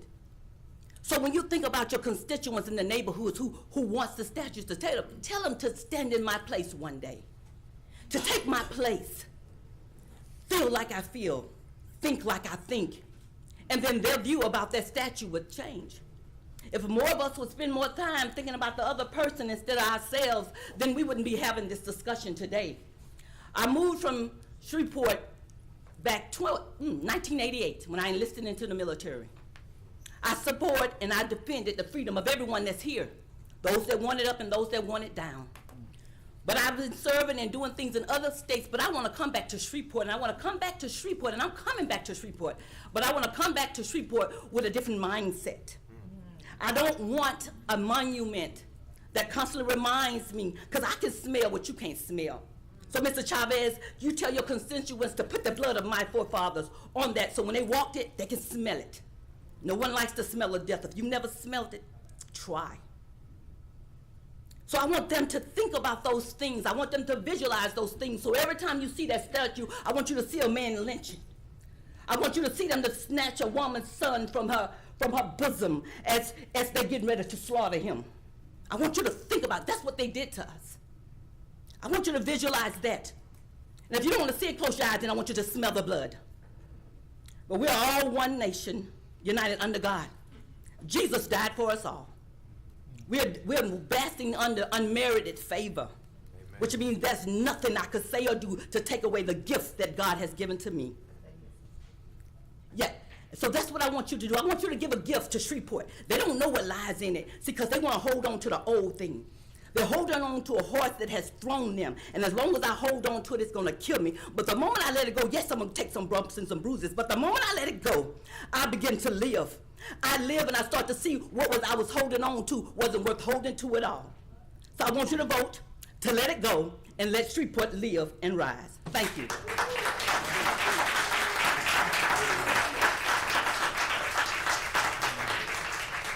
Mr. Bill Weiner, you have 3 minutes, Mr. Bill Weiner. It's always good to see you, Mr. Weiner. Hello, I'm Bill Weiner, number 2 Longleaf Lane, Shreveport. Everything we've heard from the people who want it taken down, I agree with it. It's the morally right thing to do. But I'm going to speak about another aspect that hasn't been mentioned. When I came to go to the meetings, I went to all the meetings but 2. I thought there was a way to compromise to have another memorial on the Milam Street side of the courthouse. But as I listened and learned, I knew that that was inappropriate because this is a venue of a court, and you cannot have a piece of art that discriminates against anybody on a venue that is a court. So I moved away from my compromise solution. Then, in the meetings, I was hearing the people that wanted it to remain saying just ridiculous things that weren't true. They were even contradicting each other. It forced me to do more research. I read the Constitution of the Confederate States of America. It was really clear. It was about slavery. It was not about states' rights. Read it, you'll see that. The one event at one of the meetings that moved me the most, I was talking to a man in the lobby afterwards, an African-American man who made a really eloquent speech, and I wanted to congratulate him. We were talking, and this white man walked up and pointed at him and said, "Aren't you glad your forebears were slaves? Otherwise, you could not be here." And we just didn't know what to say. And statue is not to honor the dead, it is to honor slavery. Now, here's my main point, economic impacts. Shreveport in several generations in Caddo will not exist. We are in a downward spiral. People are leaving. And part of it is because of the white supremacist attitude in this general community. There are things going on that are causing people to leave. I know college professors from several of our colleges that are going to go as soon as they can get another job. Businesses will not come here because of this white supremacist attitude. We all need to do everything we can to turn this attitude around. And the courthouse square could be made into a wonderful public square with gardens, sculpture, and place for people to speak. Thank you.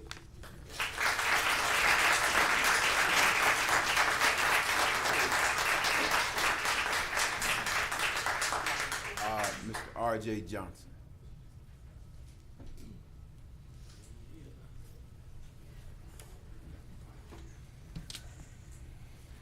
Good afternoon, commissioners. So all of you know that I had the honor of chairing the committee that came to you with the recommendation. And that recommendation, in my opinion, was flawed. You know, it passed by a 5-3 vote.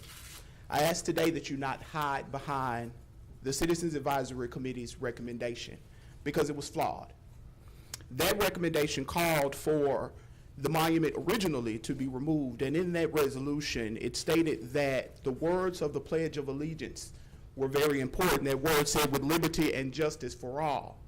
So today I'm asking you to make the decision based on fact, not rhetoric, that your decision be based in congruence to those words of the Pledge of Allegiance, that your decision be based on the importance of basic human rights. The Universal Declaration of Human Rights gave us all the charge to build a better world. In every part of the globe, there are challenges to human rights, and right here in our own backyard, those challenges can be seen.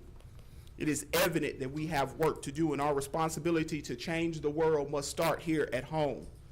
And although symbolic as it may be, it begins with your vote today. This is not about erasing history. This is about reconciling a community and putting us on a path to prosperity.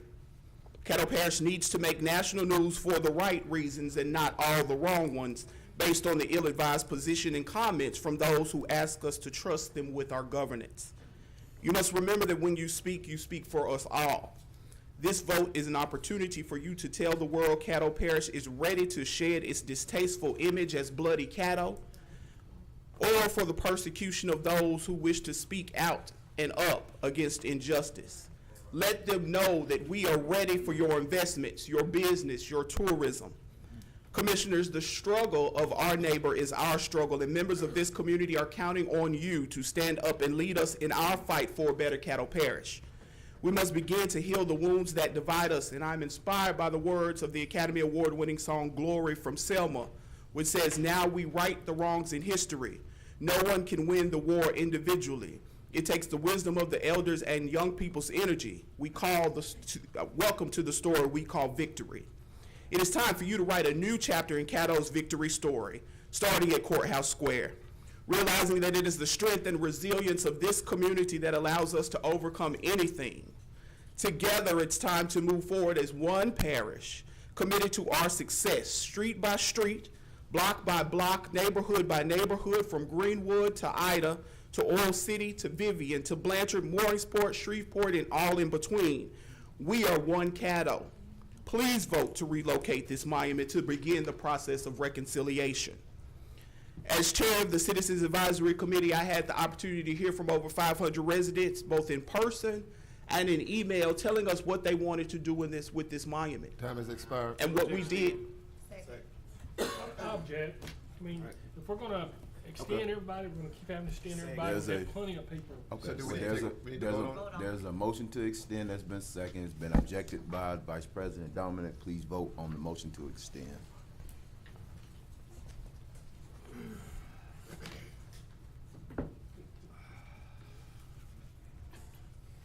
That passes 7-4. Please continue. Thank you, Commissioners. I'll wrap it up. One of the things, we provided you all of the information that we received in our meetings, and some of those things that I don't know if you've had the ability to read and look at, but even in that recommendation that we sent to you, again, as I said, I believe it to be flawed, and I believe it was an attempt to assuage people to come to the other side to make it a unified resolution. That wasn't the case. You know the makeup of the committee, you know what happened with the committee, and as chair of that committee, I'm more I had to have dealt with many of things that you did not see, the communications and back channel attempts to influence the decision of the committee that you all did not see. It happened. But that's not important today. The importance today is that you have the ability to move it forward. The United States Daughters of the Confederacy have stated in their own website, if you go look at it today, it states that this commission gave them the use of the plot, but there was never any conveyance, title, or deed. So when we hear people talk about we need to know who owns the land, it is clear that both sides have said who owns the land, and that is Caddo Parish. So today, Commissioners, you know that the Norton Gallery has agreed to accept this monument. I ask that you vote to relocate this monument to somewhere more appropriate. Thank you. Thank you. Next, I have Patricia A. Gilly. And then after Ms. Gilly, Ron Cheadlin. Mr. Chairman and members of the committee, of the commission, I am changing topic. I wish maybe I could have spoken much later, but I am here now.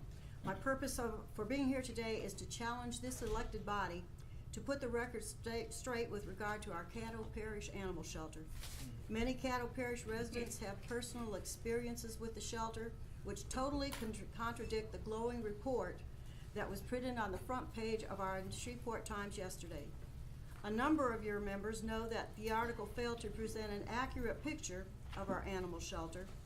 The shelter's operation deserves no front page accolades as far as many of us are concerned. While some facts were true, Facts which were omitted left the reading public with a distorted image of what has been going on at our shelter for years.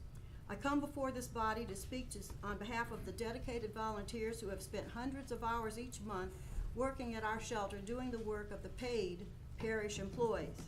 It cannot be disputed that for years our animal shelter has been a kill shelter. Many of the employees gloried in the number of deaths of animals they could procure each month. Then, several years ago, good-hearted, dedicated, and hard-working volunteers entered the mix. These animal lovers believed that the Caddo Parish was a better community than what was reflected in that animal shelter. Multiple groups of rescuers were established. They took in abandoned dogs and cats to care for them and foster them until they could be placed in a forever home. Then another group of volunteers stepped forward. These were the transporters. These folks developed networks with communities 500, 600, 1,000 miles away from Caddo Parish.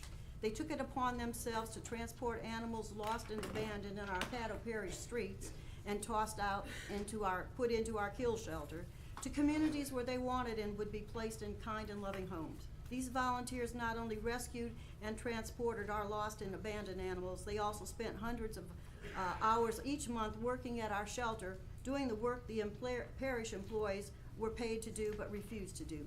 They often spent their own money to improve the quality of life of the animals who ended up in that shelter. The truth is, our animal shelter doesn't even have working guidelines to follow. When it comes to standard operating procedures in handling these poor animals, it's anybody's guess what they might be. The guidelines they do seem to have in place are so inadequate and poorly followed that devastating mistakes are routinely made. The result, the wrong animals are euthanized before desperate owners can even get there. Sick animals are mixed in with healthy animals, therefore by contaminating the healthy ones. Facility is lacking in sanitary conditions. The majority of employees hired by this commission to operate our animal shelter are generally overpaid and incompetent to do the work they are hired to do. They have no idea what a 21st century animal shelter should look like, and they don't care. I thank you. I would like to thank you very much. I hope you'll consider this in the months ahead. Won't be the last time you hear from us. Thank you. Appreciate it. Next we have Mr. Ron Chatelain. I hope I'm pronouncing that right. Ron. First name Ron. All right. Moving along, Jennifer Hill.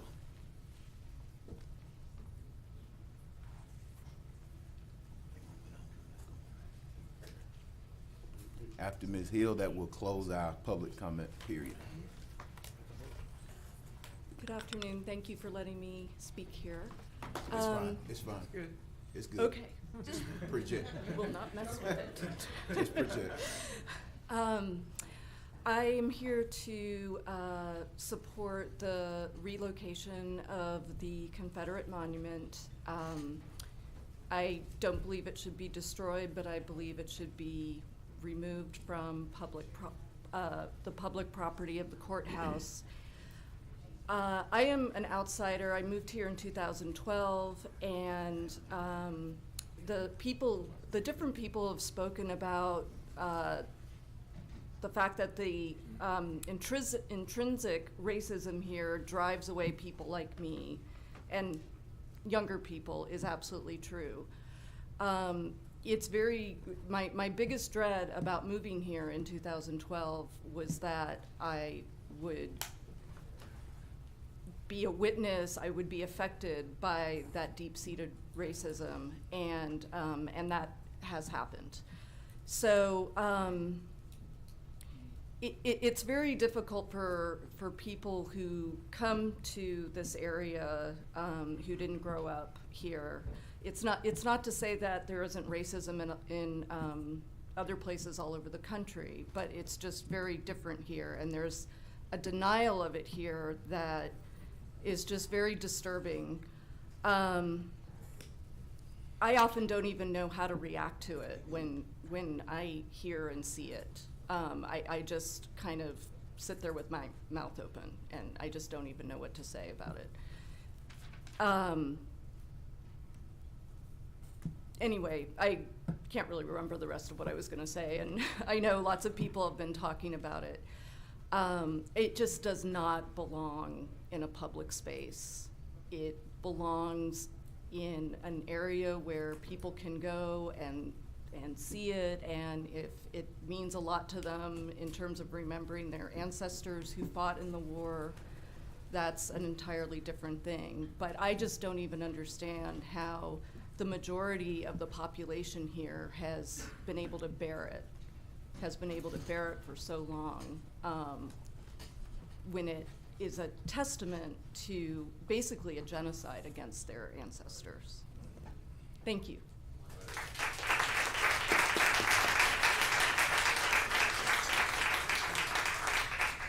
I understand Mr. Cheatland just came back in, so if you could, Mr. Cheatland, please come forward.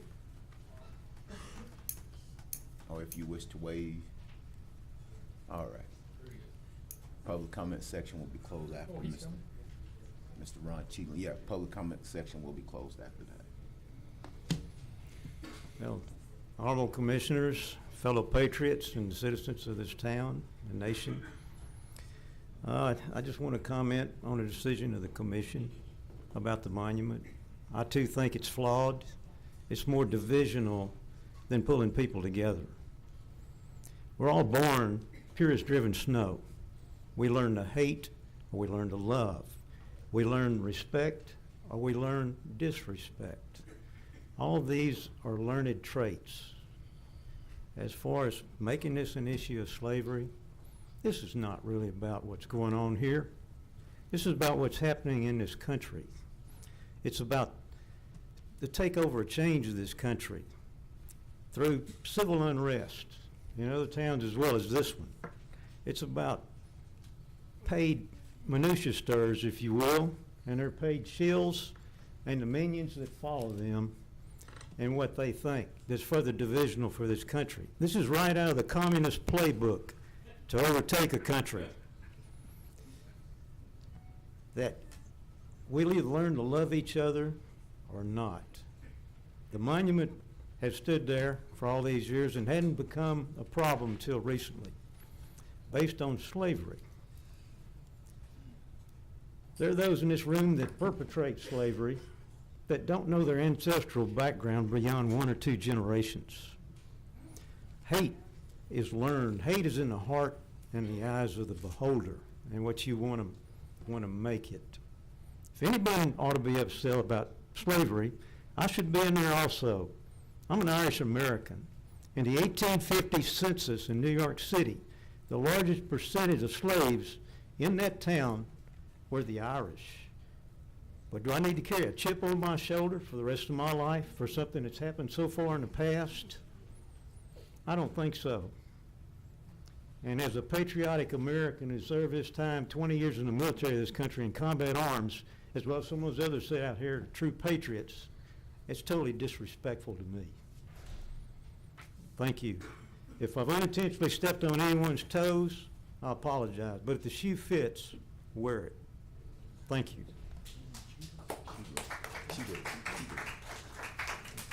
All right, next, that concludes our public comment section, and I want to thank everybody for their cordiality and spirit of cooperation during the public comment section. I believe we afforded all individuals 3 minutes allowed to them without restraints from our rules. So thank you all, and my hope and prayer is that as we go forward, this conversation will stay respectful.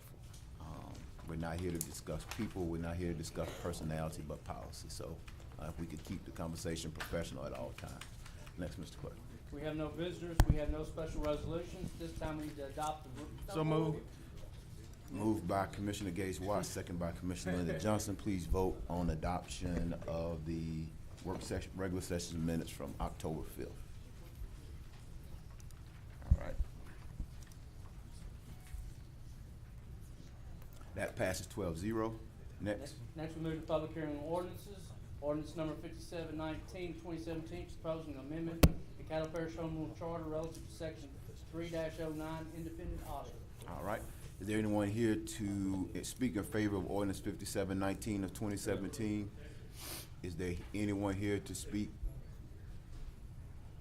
If we could keep the audience noise down while we conduct our business here. There are some open seats here as individuals have left, so please feel free if you would like to take a seat.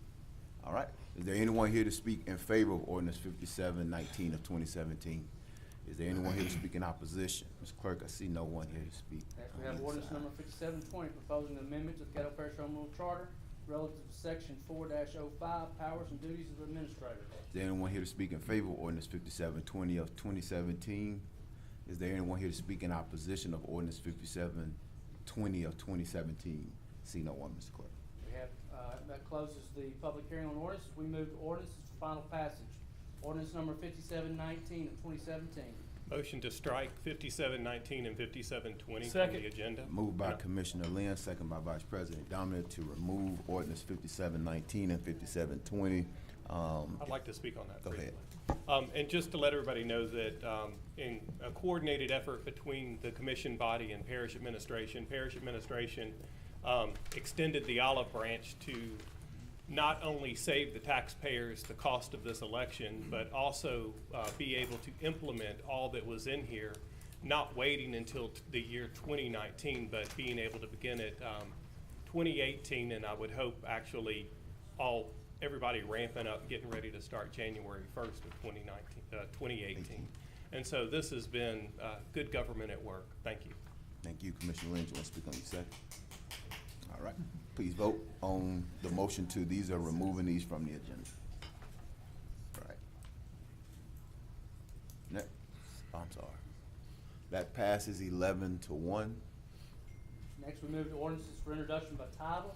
Ordinance number 5722 of 2017 to amend ordinance number 5702 of 2017 relative to the authority of the parish administrator to execute an easement and right-of-way agreement with AEP SWEPCO pertaining to the granting of a temporary and permanent easement and right-of-way for the purpose of constructing and maintaining an electrical utility line in section 30, township 20 north, range 15 west, Caddo Parish, to correct the description of the easement and right-of-way.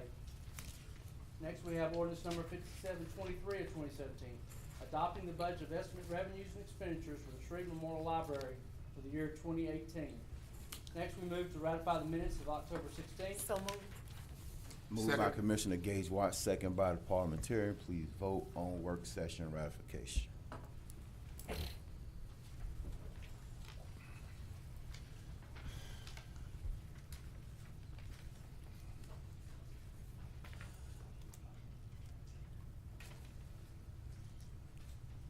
Anybody hadn't voted? Mr. Bowman? Mr. Bowman. All right, that passes 12-0. Next, we move to resolutions. Resolution number 69 of 2017, recommending the removal of the Confederate monument from Caddo Parish Courthouse. Move to adopt. Second. Moved by Commissioner Lynn, second by a couple of commissioners. Commissioner Gage Watts, I heard you. And that should actually be, I'm sorry, moved by Commissioner Lyndon Johnson, second by Commissioner Gage Watts. And I think as the sponsor should be Johnson and Jackson. So It is. if we could, okay. Jackson, yeah. Okay, It's on there. I got you. All right. All right, I see Vice President, did you want to speak on your motion? Waive my talk to Okay. later. Did you want to speak on your second, Commissioner Gage Watt? Yeah, I'll speak later as well. Okay, Commissioner Dominic? I think Chavez was on board. I was. Okay, Taking off. okay, go ahead, Commissioner Chavez. I'd like to make a subsequent motion to move this to the ballot for the parish. If I can get a second, I'll speak on it. All right. We've heard a lot of brave and courageous people come down here today, and we've heard a lot of people mention things like they had no voice in 1903, justice for all. I've wrestled with this now for going on a year, and it's been a hard topic. And obviously, you guys know how I stand. You saw the papers. District 10 wants it to stay. From a legal aspect, when I'm looking at facts, we don't actually know who owns the land. And I'd love to know that piece of information before I vote. I don't think it's right that we should vote on something for private property. However, I agree with LBJ. The place of a courthouse ground is not the place for divisiveness, not at all. But what do? So I've come to the crossroad where you guys know where I stand to vote on this, but I think it's time in October 19, 2017 to give the power back to the people that were voiceless in 1903, to let them have the opportunity to go to the ballot and press the button and vote for themselves on how they want to be represented and truly give justice to all. I don't want to be called a coward to say that I'm passing the vote, because I'm not. I'm going to vote no if you guys want it to go here.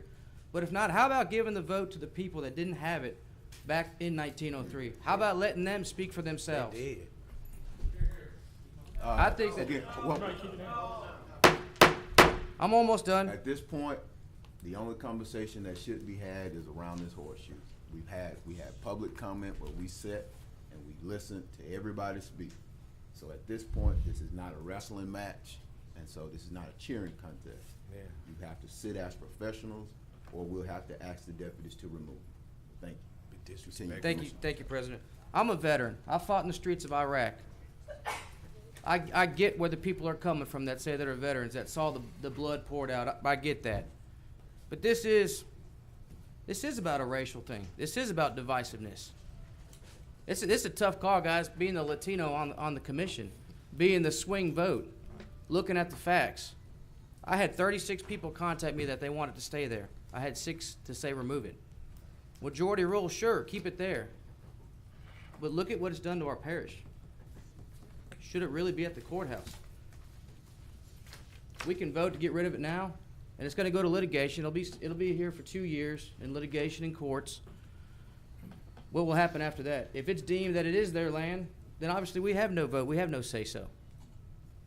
I'd love to find out what the majority of Caddo Parish, the majority. I've even heard, well, the majority now is African American. Well, so be it. If the majority of the people want it gone, then that's what we'll see. That's what the numbers will prove. That's what the facts will show. All I'm asking is to give the voice back to the people that they didn't have in 1903. You guys can vote this up or down. You know how I'm going to vote. I'm not a coward. I'm willing to stand up for my district, for District 10. But at the end of the day, how awesome would it be to give the voice back to the people? That's it. Okay. Who seconded the motion? Commissioner Milton, did you want to speak on your second? I'll pass for it right now. Okay. Thank you. Now, I see Commissioner Dominic and Lynn, you're in, but you were in on the original motion. So do you want to Yeah, I'm speak ready at to this speak. time? Yeah, let's go ahead and speak. And this is on, let me make 2 comments. One, we are under our 7-minute rule. Members, we're on our 7-minute rule. We got the clock up, and this has to be germane to the substitute motion, so go ahead.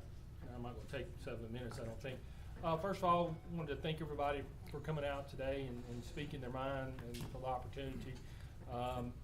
As one of the last speakers spoke, I hope I don't step on anybody's toes. RJ, I apologize for you, but we have rules on 3 minutes, and we've had plenty of people here. That's why I just objected. At this point, I think we all understand that there are 2 sides to this issue. There's one side that sees the monument as a symbol of slavery, is represented by the Civil War, and one that sees it being a part of history and that it should not be removed. Normally, I would say we should make this decision that we live in a republic. We're elected. We're the ones that makes those tough decisions. But I realize that right now that the votes, we already pretty much know how everybody's going to vote, and I'll be happy to put that on the ballot.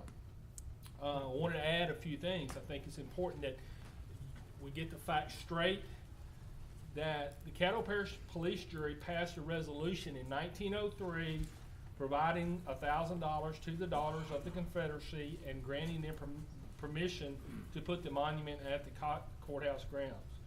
Yes, there was no active donation. Yes, there is no recorded deed. There are issues of who owns the land, though, and who owns the monument and the granite. We know we have a title policy that says the commission owns the land, but each of us knows that the plat at the assessor's office, if I'm correct, says the owner is or listed as Shreveport Square.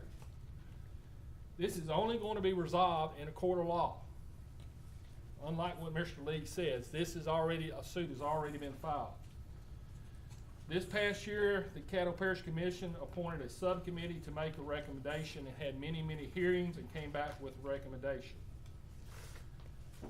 Last month, Commissioner Atkins, Commissioner Chavez, Commissioner Middleton, Commissioner Smith, and myself sought to uphold the committee recommendation, but it failed. We also recommended that public funds be used for the purposes of providing additional monuments on the courthouse grounds. In the event we choose to move the monument, we're only going to cause legal action by the Daughters of the Confederacy. This is going to be a very long and drawn-out process. This is the stuff that I was talking about in the newspaper. A decision by the courts will take a long time. We're only looking at additional resources and funds by the parish that can be used elsewhere. I know some of us commissioners will say that it's not going to be costing us any money because our parish attorneys work for us and work in-house. But obviously, this is something that our parish attorneys will spend a large amount of time on when they could be spending their time and resources on other matters that would enable our parish to move forward. And regardless of their salaries, they are paid by the taxpayers of Caddo Parish. I know that many of y'all, or many of us, have said in 1903 that the African Americans were not allowed to vote. But I think there's also another issue that Ms. Brenda Brock has brought up, and for good reason, that women were not allowed to vote and did not really have any property rights at that time either. Another issue is on the resolution that is before us. It does not say where we're going to put the monument. It just says a recommendation to the monument to be removed. It does not say it's going to the Norton Art Gallery. It does not say we're putting it in a museum. So the question is, if we're going to vote on this resolution to move the monument, where are we going to move it? It doesn't say. It also doesn't say how much it's going to cost. And the reason we don't know, but I can tell you it's going to cost a lot. I believe a large portion of our citizens do not wish for the monument to be removed, and they definitely do not want us to spend the taxpayers' dollars of defending a prolonged lawsuit and the cost of the removal of the monument. The negative publicity of such a prolonged lawsuit is only going to bring adverse consequences, especially for a body that will soon be considering tax renewals. I have concern that such reaction will cause any such renewals to fail. From my initial time on the commission beginning in 2007, and I think I've been here longer than anybody other than Commissioner Smith,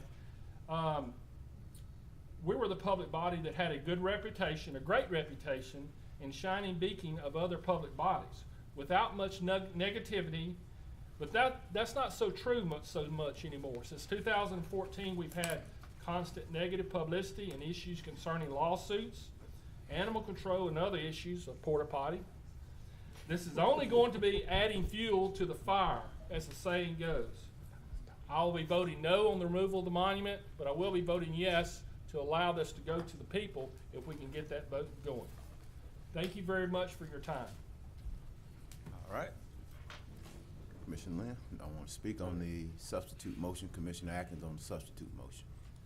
Yes, I'll speak. Thank you, President Jackson. Similarly to Commissioner Dominic, I will be voting no on removing the monument, but I would vote yes to take this issue to the people. Now let me reflect a little bit on my position. First of all, I'd like to thank all of you who came out today and spoke. It was very engaging, very moving, some excellent speakers. I compliment you all on your points and your arguments.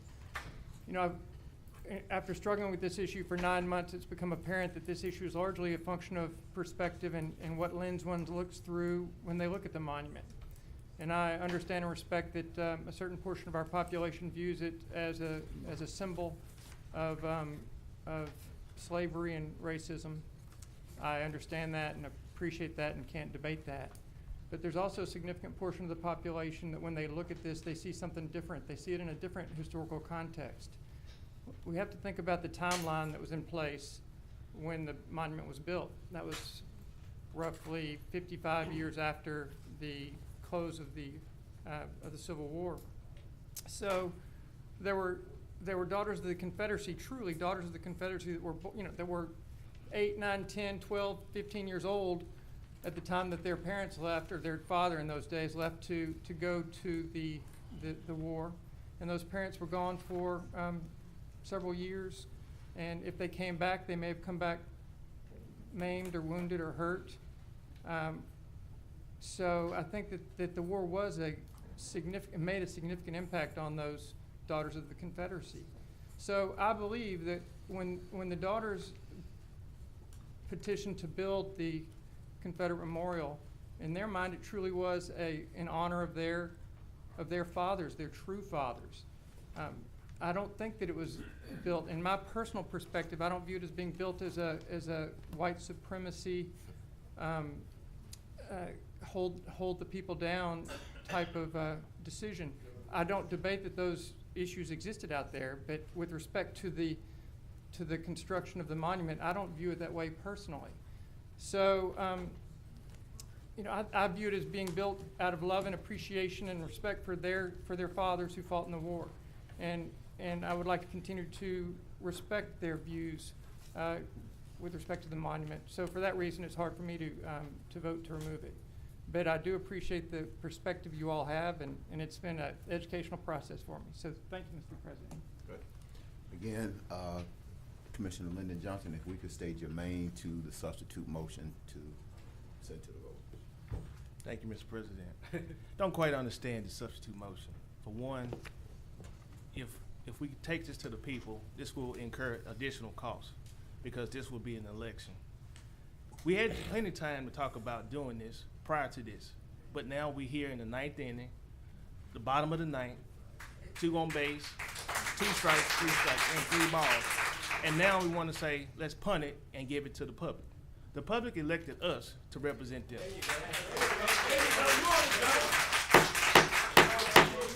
Again, the conversation is here now, so if you could. During the election, if the election happens and it still passes, we still gonna have the same litigation, same cost. So we're not doing anything by doing that. The people will then vote to say to move it. They will still have a lawsuit. So it's still back right where it's at in the beginning. So why not, and I've been saying this for the longest before we had the advisory committee, quit kicking the can down the road. Let's vote.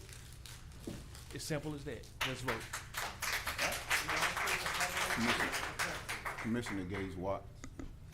Thank you, sir. Though Commissioner Johnson has summed it up with a lot of my sentiments exactly, to say that we have been kicking this can down the road for quite some time, and today is the time to move forward. I think that a lot of double standards has been said when we bring this back before us to say, let's send it back to the people when it's been put in our hands already. So today is today to do it, and I'll hold the rest of my comments for the next motion. Thank you. All right, Commissioner Bowe. I too echo those thoughts as far as I'm gonna try and stay germane, Mr. President. I know, but it's just for me, in support of the amendment. What gets me is the fact that I know that my mom in 2011 led the charge and worked with people, and the thing about her is when my brother and I were growing up, I know you're gonna cut me off, but I'm still, you know. My mother, she used to read to us. She taught us how to read. We went I traveled the whole world, my brother and I. And we traveled the whole world and never left Queensboro because she gave us culture. She let us know that regardless of who you are and where you are, that she taught us about England and everywhere else and monarchies and how to study and to be able to know about history, to preserve history. But in preserving history, she also taught us about there's a time where history is supposed to be, but then the rules of history do not apply and they're not applicable for us in the present, for our future. And to be progressive on the amendment, I cannot support that amendment because, as Commissioner Johnson said, the people did elect us. We are going to spend more money if we put this back out there for them to vote. And it's, for me, I'm just going to be honest, it seems like we've just been passing the buck, BSing, taking time. This has been should have been over with by now. The people elected us to do this. We need to do what they elect us to do and be their voice. And that's where I stand. I'll hold the rest of my comments till later. Thank you. Commissioner Lewis Johnson. Thank you, Mr. President. I want to thank all the people that made their comments on today, and as well as my fellow commissioners for the spirit in which we've been able to have this discussion. I very much appreciate that. And I think that my points and my thoughts have been echoed for the most part, and that whatever initiative, whatever avenue we take, it's going to take money. It's going to cost additionally, so we have that. And for you, Commissioner Chavez, to say that it's tough for you, I can appreciate that. It is. But it's tough for me too. And that I'm in a unique position, and that I'm now in a position of having to face voters far sooner than anyone else here. So it's a tough call. But that's why we're here, to make tough calls in that respect. And as it relates to our vote being our voice, it's not only our voice, it's the voice of those people that have put us in this position. And in many cases, it's the voice of those who did not have a voice at any other time. So we are at this point, and at this time, I can appreciate each position here. And I just think that this is where we are. So because we are here to represent our districts, and you have already identified where your district is in their position, I cannot support your position for that reason. Thank you. All right. Mr. Parliamentarian? Yes. I actually share the sentiment of Commissioner Atkins as he made an impassionate plea to the people who fathers went off the war, that they never got a chance to go, know, and the like. But I put it in this context. I also speak to the legions of African American people who were not afforded the opportunity to vote in 1906 and to be governed by a police jury that we all know was all white. That's always that you're never too late to go back and correct history. For the note, in 1906, African American men bounded by the Constitution could legally vote in the United States. Why didn't they vote in the 1906 election? Because of the systematic process designed by the people, by the governing body of Caddo Parish that barred them from voting. So now is the time for the legions of dead African Americans who didn't have any representation. Now is the time to go back and correct a vote that probably would have went another way had they had the opportunity to vote, since they were 6 to 8% of the population. I think it's time for us to go ahead and vote today, and to feel the same passion that these people feel out here for the African American community. It's time for this body to decide and correct the vote that took place in 1906. And I won't be voting for the amendment. All right.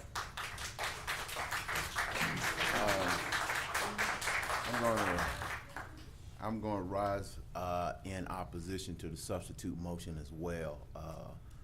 2 weeks ago, or I believe it was 2 weeks ago, when Commissioner Matthew Lynn introduced the ordinance that we just struck from the agenda, it was my right-hand man here who was loud and impassionate and made it known that that's going to be a cost if we take this thing to the voters. And so here we are, somehow saying, let's take this. They need to talk. Again, here they are saying, here we are saying, let's kick this to the voters. And so, you know, I think it's ironic that my conservative colleagues up here, fiscal conservative colleagues, are here saying, let's spend some revenue, parish revenue, to put an issue before the voters at the same time that we may have millage renewals. And so it seems like we're back and forth on these issues and not consistent. And so I cannot support the substitute motion. We can look at the voter rolls, and we can look at voting outcomes to tell why we would prefer this thing to go to a vote of the people, but I would probably counter that as well. But we have an opportunity here today to right a wrong. We have been put in a position, and at a later point, I look forward to speaking to Commissioner Chavez the issue of ownership and sort of correcting some of what I heard as I was walking out about the resolution that the group passed in 1903, because there is a case from 1907 in which I believe the land was decided. Commissioner Middleton for the first time. Thank you. I'll be supporting Mario's amendment, and but I'll be also voting to not remove the memorial. I've got some comments here I want to say. Thank you to the many people, though. Make who sure, have- before you start off, make sure they're germane to the subject. as much as everybody else is going.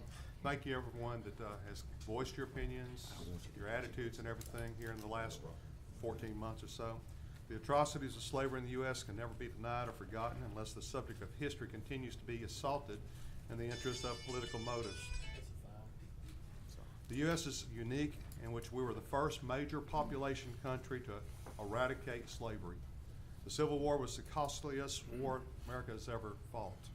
If you look at the numbers that died in World War I's and World War II's, together, about the same number of people died in those two wars combined.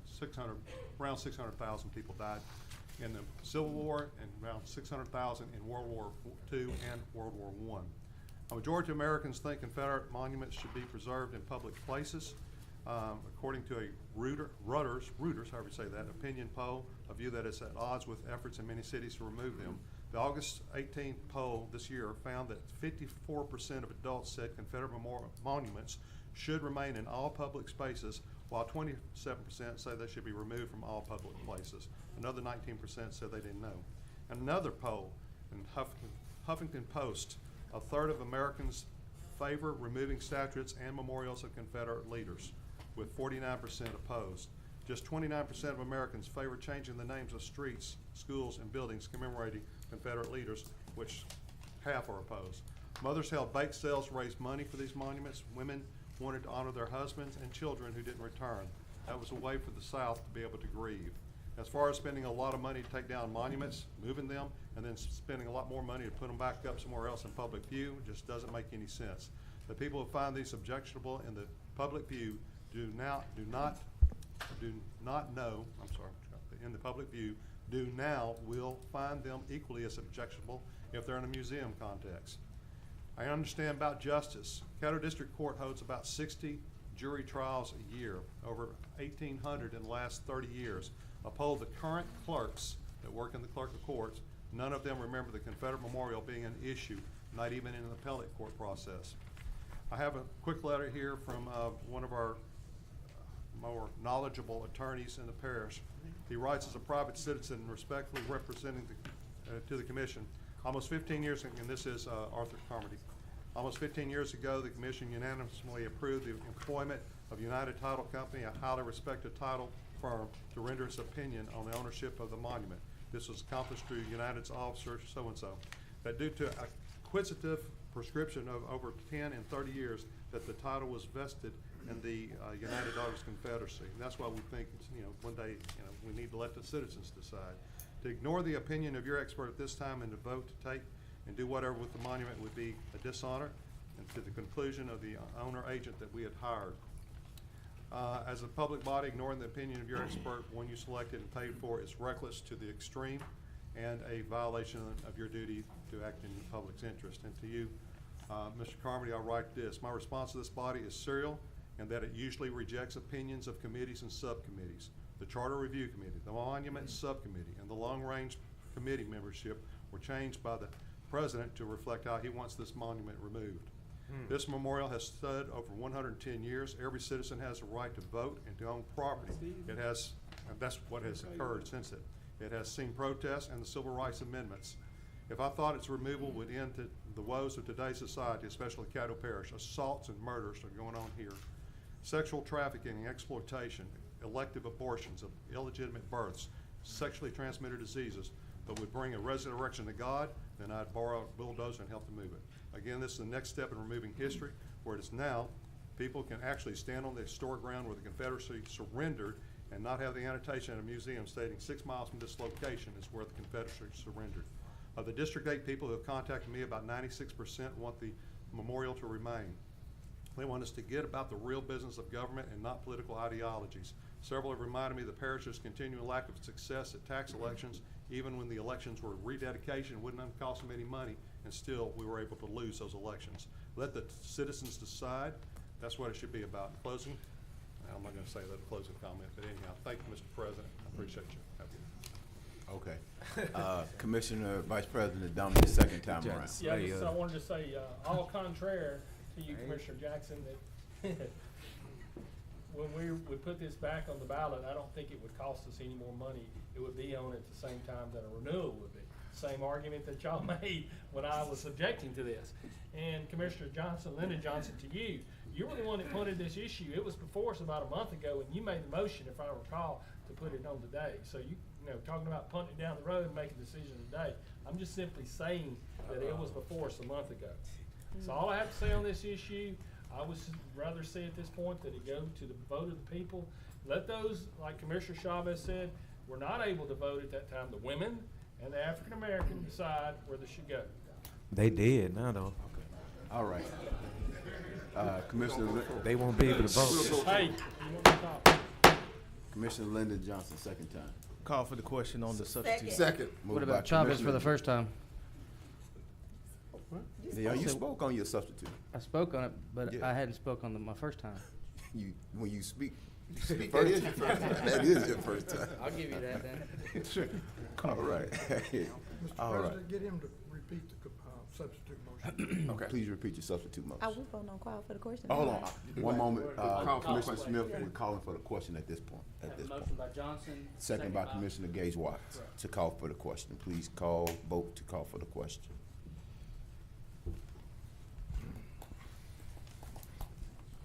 All right, that passes 12-0. Commissioner Chavez, would you please repeat your? Yes, substitute President. motion? The subsequent motion is to send this to the parish so the people can vote on it.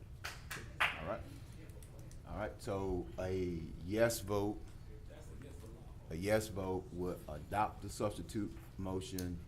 A no vote would not adopt it. So a Right. yes vote would send this to a vote referendum. A no vote means it stays here. Wait a Right. minute. Do it one more time, Mr. President. This Do is you so want to explain that, Todd? Just vote yes. I think Vote no. I think what Vote no. they need to Yes. say If you want an is election, yes. postpone to bring it later, because it needs to be by resolution calling for an election. Right, right. So you need to postpone to bring a resolution to call an election. So a yes vote would postpone in order to call for a election. Special A no vote means we go to the original motion. Everybody understand it. Everybody Yeah, understand? we're being hoodwinked, All right. bamboozled, All right.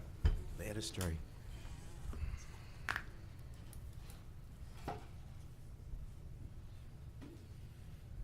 Anybody hadn't voted? No. Mr. Bowman? Can we vote twice? Nope. No, that'd be legal. Get the Trump Commission down here. Yes. Mr. Bowman? Yeah, to the people. But can we go back? All right, that fails 5-6. All right, back to Mr. the Clerk. original motion. Mr. Clerk. Go ahead. Yeah. Can you go back, please? Sorry, Can you go back? Because I'm pressing this and it did not go through right.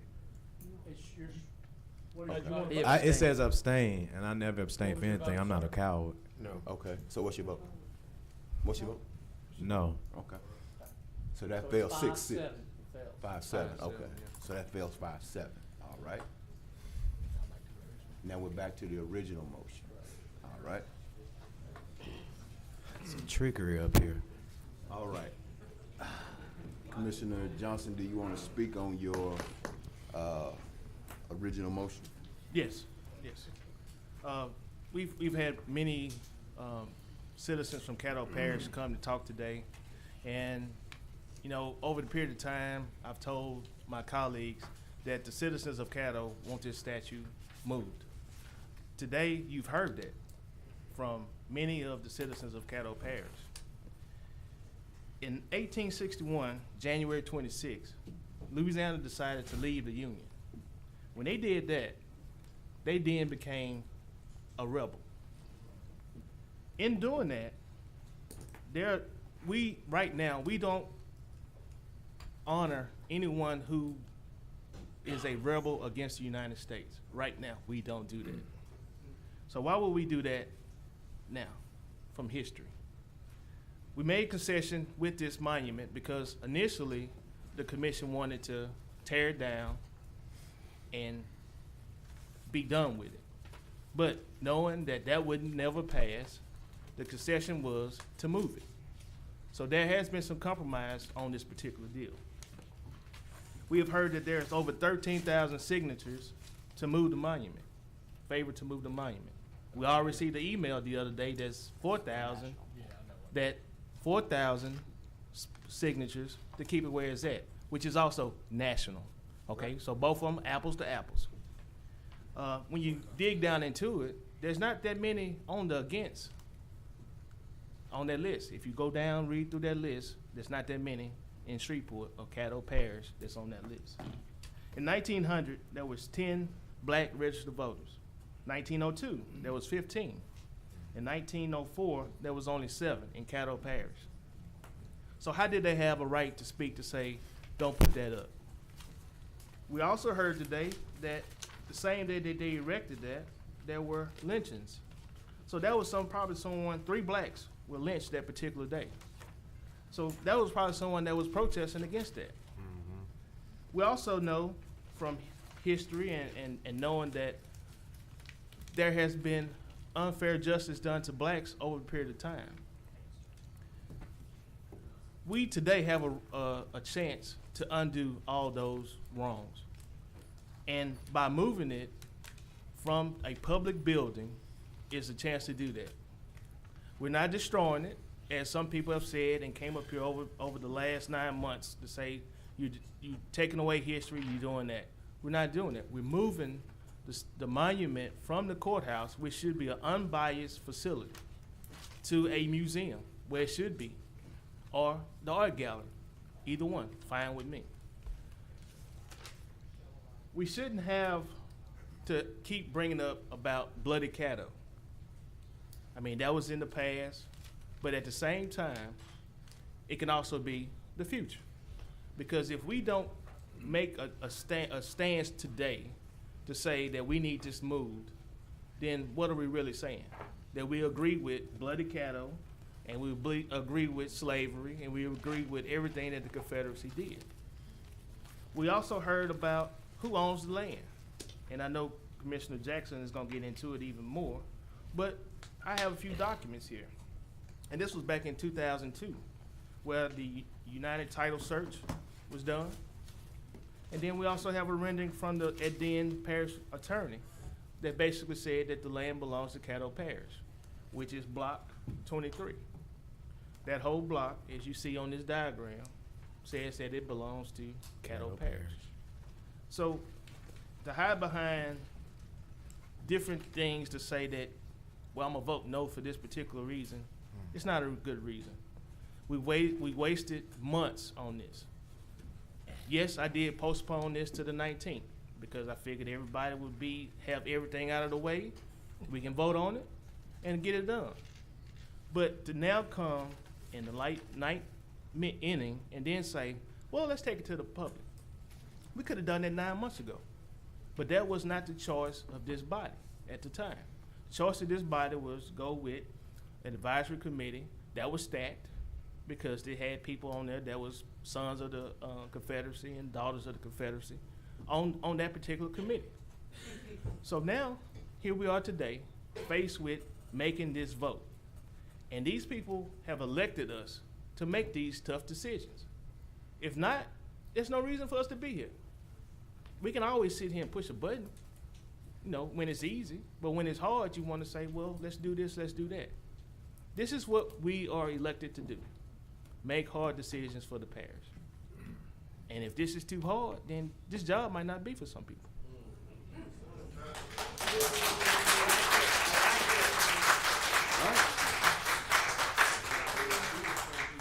Commissioner Gage Watts. Wow, thank you, Mr. President. I love this city. I often talk about how Shreveport, Louisiana were amongst my very first few words. I love Caddo Parish, and I serve because of my love for the people. And I want to be able to help to make better choices, to make this parish grow. And that includes if there's a component that is hindrance to its growth. I've heard so much about erasing history since the beginning of this conversation. While we cannot hide from our history, nor should we, the time has come to make clear the difference between properly acknowledging our past and glorifying the darkest chapters of our history by revisiting and rectifying the wrongs, as it is our responsibility as leaders. It's time to remove the curse of Bloody Caddo, known for the way blacks were slaughtered, the hate, the bigotry, the division, the intimidation.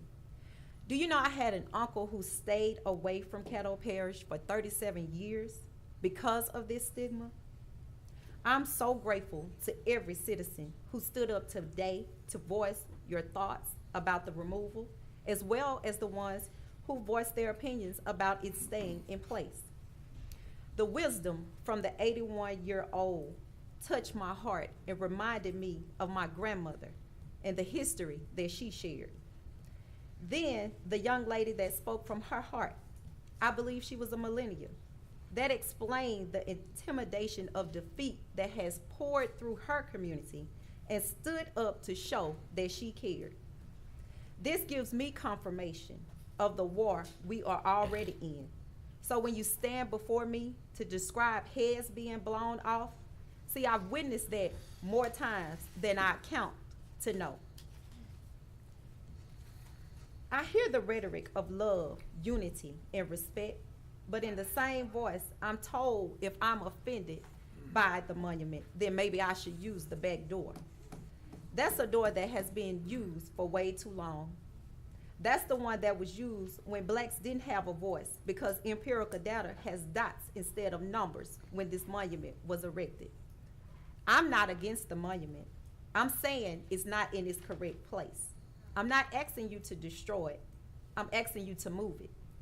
Put it somewhere where I can tell my children what it stood for, as many other artifacts that I tell them about when we visit the Louisiana State Museum right here in Shreveport. So I speak today for the voiceless, the screams from those trees, the slaughtering of the many Negroes. Will it improve in quality? Will it improve in justice? Will things change for the better? Faith allows me to believe that this too shall pass. Faith allows me to believe that this is why the government I rest up on, Jesus' shoulder, and this will be a start to becoming better. Faith allows me to believe better days are truly ahead. Let's bury the stench of it and allow life to be restored here. Our children, the youth, are our future. Without them, this place is no existence. They deserve better.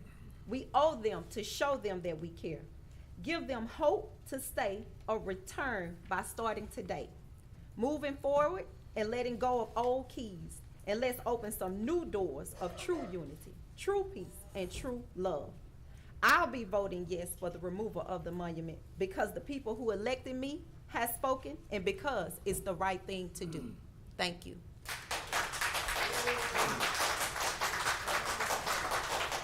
you. Please, if you guys would, if you all would please keep the comments out there. We have sheriff's deputies who are there. They're there to police the audience. Let them police the audience. We do not need citizen police out here. I want to speak in favor of removal of this monument from our courthouse. I have long said that my issue with this monument and the individuals who are dedicated on this monument undermines a basic principle, and anybody who has an appreciation or for the law and the fundamental of the law can understand where I'm coming from. The 14th Amendment guarantees all individual Americans the right to due process and equal justice under the law. The individuals on that statue and the organization for which that statue was dedicated to, the Confederacy, the failed Confederacy, was not in favor of ratification of the 14th Amendment. And so when individuals go to the courthouse, you have a symbol of injustice standing in front of a place of justice. And so they already feel like they're at a competitive disadvantage. And so, as I have said, Commissioner Middleton, when you visit the Supreme Court, the only court mentioned in the United States Constitution, you will not find a statue dedicated to the first Chief Justice. You will not find a statue dedicated to Earl Warren or any of the other Chief Justice. You go over to Congress, and you may find some statues or some busts. You can go over to the White House. You may find some statues, but you will not find one statue dedicated to a person in front of the Supreme Court. It's Lady Justice standing out there. And Lady Justice is blindfolded to represent the blindness of justice, and she's holding the scale to represent equal justice, which is the pillar of the 14th Amendment. And we need to always keep that in context, that that place is a place of justice, not a place of politics and personalities. I want to speak to the issue of the land ownership. I hold in my hand, and I've passed out to all of the commissioners, Caddo Parish, lawsuit involved with Caddo Parish, Frank Aiken versus Caddo Parish Police Jury, suit number 11409. And there's a whole lot of stuff going around, and I saw the KSLA, and Nick, if you're here, I'll be glad to provide this to you as well. But I see where there's a title opinion, I see where there's an attorney opinion, but this is the only thing that's binding in law, because this came from the Second Circuit, this came from the district court and was appealed to Louisiana Second Circuit. And I want to start here where it says, the first page, I want to start where it says, on the second page it says, the property was divided into 6 or more blocks separated and served by the appropriate streets and alleys. All blocks were further subdivided into lots except block 23. And Todd, if you can put the graphic up to show what the address and what the location of block 23 is. All lots were divided into block 23 except block 23, designated on the plat as a public square, which was left intact. This area was then part of Natchitoches Parish, out of which Caddo Parish, with its present boundaries, was created by an act of the Louisiana legislature. And so if you can see right here, block 23 is the Caddo Parish courthouse and the courthouse square. And so for individuals to say that we own a piece of property on that courthouse square, I see nowhere where the plat was subdivided. Do we have any maps from the MPC that shows where this square was subdivided to different ownership or some sort of, is there any? No. Okay, I want to go over to, there's a part where I have it highlighted in red. It says the title of the property. This is the last page, front page of the last page.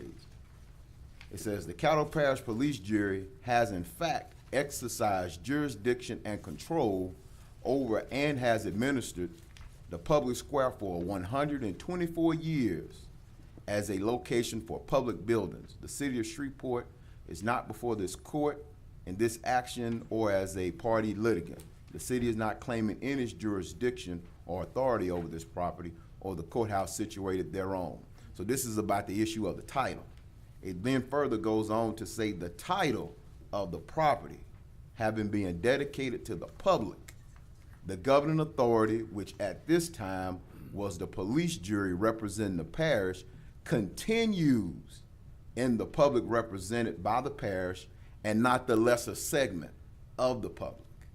That is, of the town represented by the governing authority. To hold otherwise would be to deprive a larger segment of the public of the use of enjoyment of the property and to place it on a smaller segment of the public represented by the municipality. What is this saying?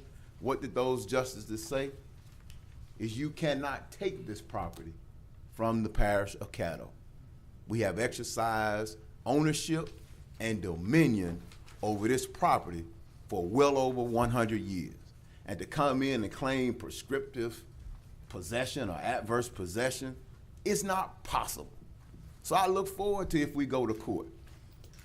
I think we have capable attorneys who will argue this issue. Because if you ask me, this issue, when you walk in with this case, this issue was dead already at the district court. You got to meet us at the Second Circuit Court already. Oh, writ denied. Already. Already. It has been determined who owns the title to this land. It has not been subdivided. There are no deeds that say that it was given to anybody. This property is owned by Caddo Parish. And so let's stop making this illusion as to who owns it. Let's do the right thing here in this place. And the reason why I asked everybody to stand a moment ago, because I wanted to put everything in context. You got young people, old folks, and I don't mean old in a bad way, but wisdom, seniors. Time's up. Time's up. Move to extend. Thank you. Second. Whoa. Is there any objection? Objection. You're the one that said we had, We have a motion on the floor. 7 minutes for everybody. Well, there was a 7 motion minutes. to motion on the extend, floor, and move there's to a second extend. to extend. Please vote to extend to 7 a minutes. vote. Cut all I that just out. need one. I just need a minute to finish up here. 1 minute. Please vote. 1 minute. All right. And on the one motion to mic. extend. We vote on 1 minute? 1 minute. Voting right. to extend. All right. That passes. All right. What I saw was, Just pass before you even saw it. yeah, 9-3. What I saw was young folks, our seniors of wisdom. I see men, I see women. I see African Americans, I see Caucasians standing up to say, remove this. This is what Caddo Parish looks like in 2017, not the Caddo Parish of 1903 or 1901. We have to govern for what we have today in this present day and not try to continue to litigate 1901 or 1902. This is where we are in our present day. And so there's this sort of idea that all Caucasians, all white folks want it to stay. And that's not true. There's a cross section of this town. And one of my colleagues said they want to speak for the majority. But my district didn't even have a public hearing on this issue. So they were disenfranchised. MLK didn't have a hearing on this. So they were disenfranchised again during the public comment section the last 9 months.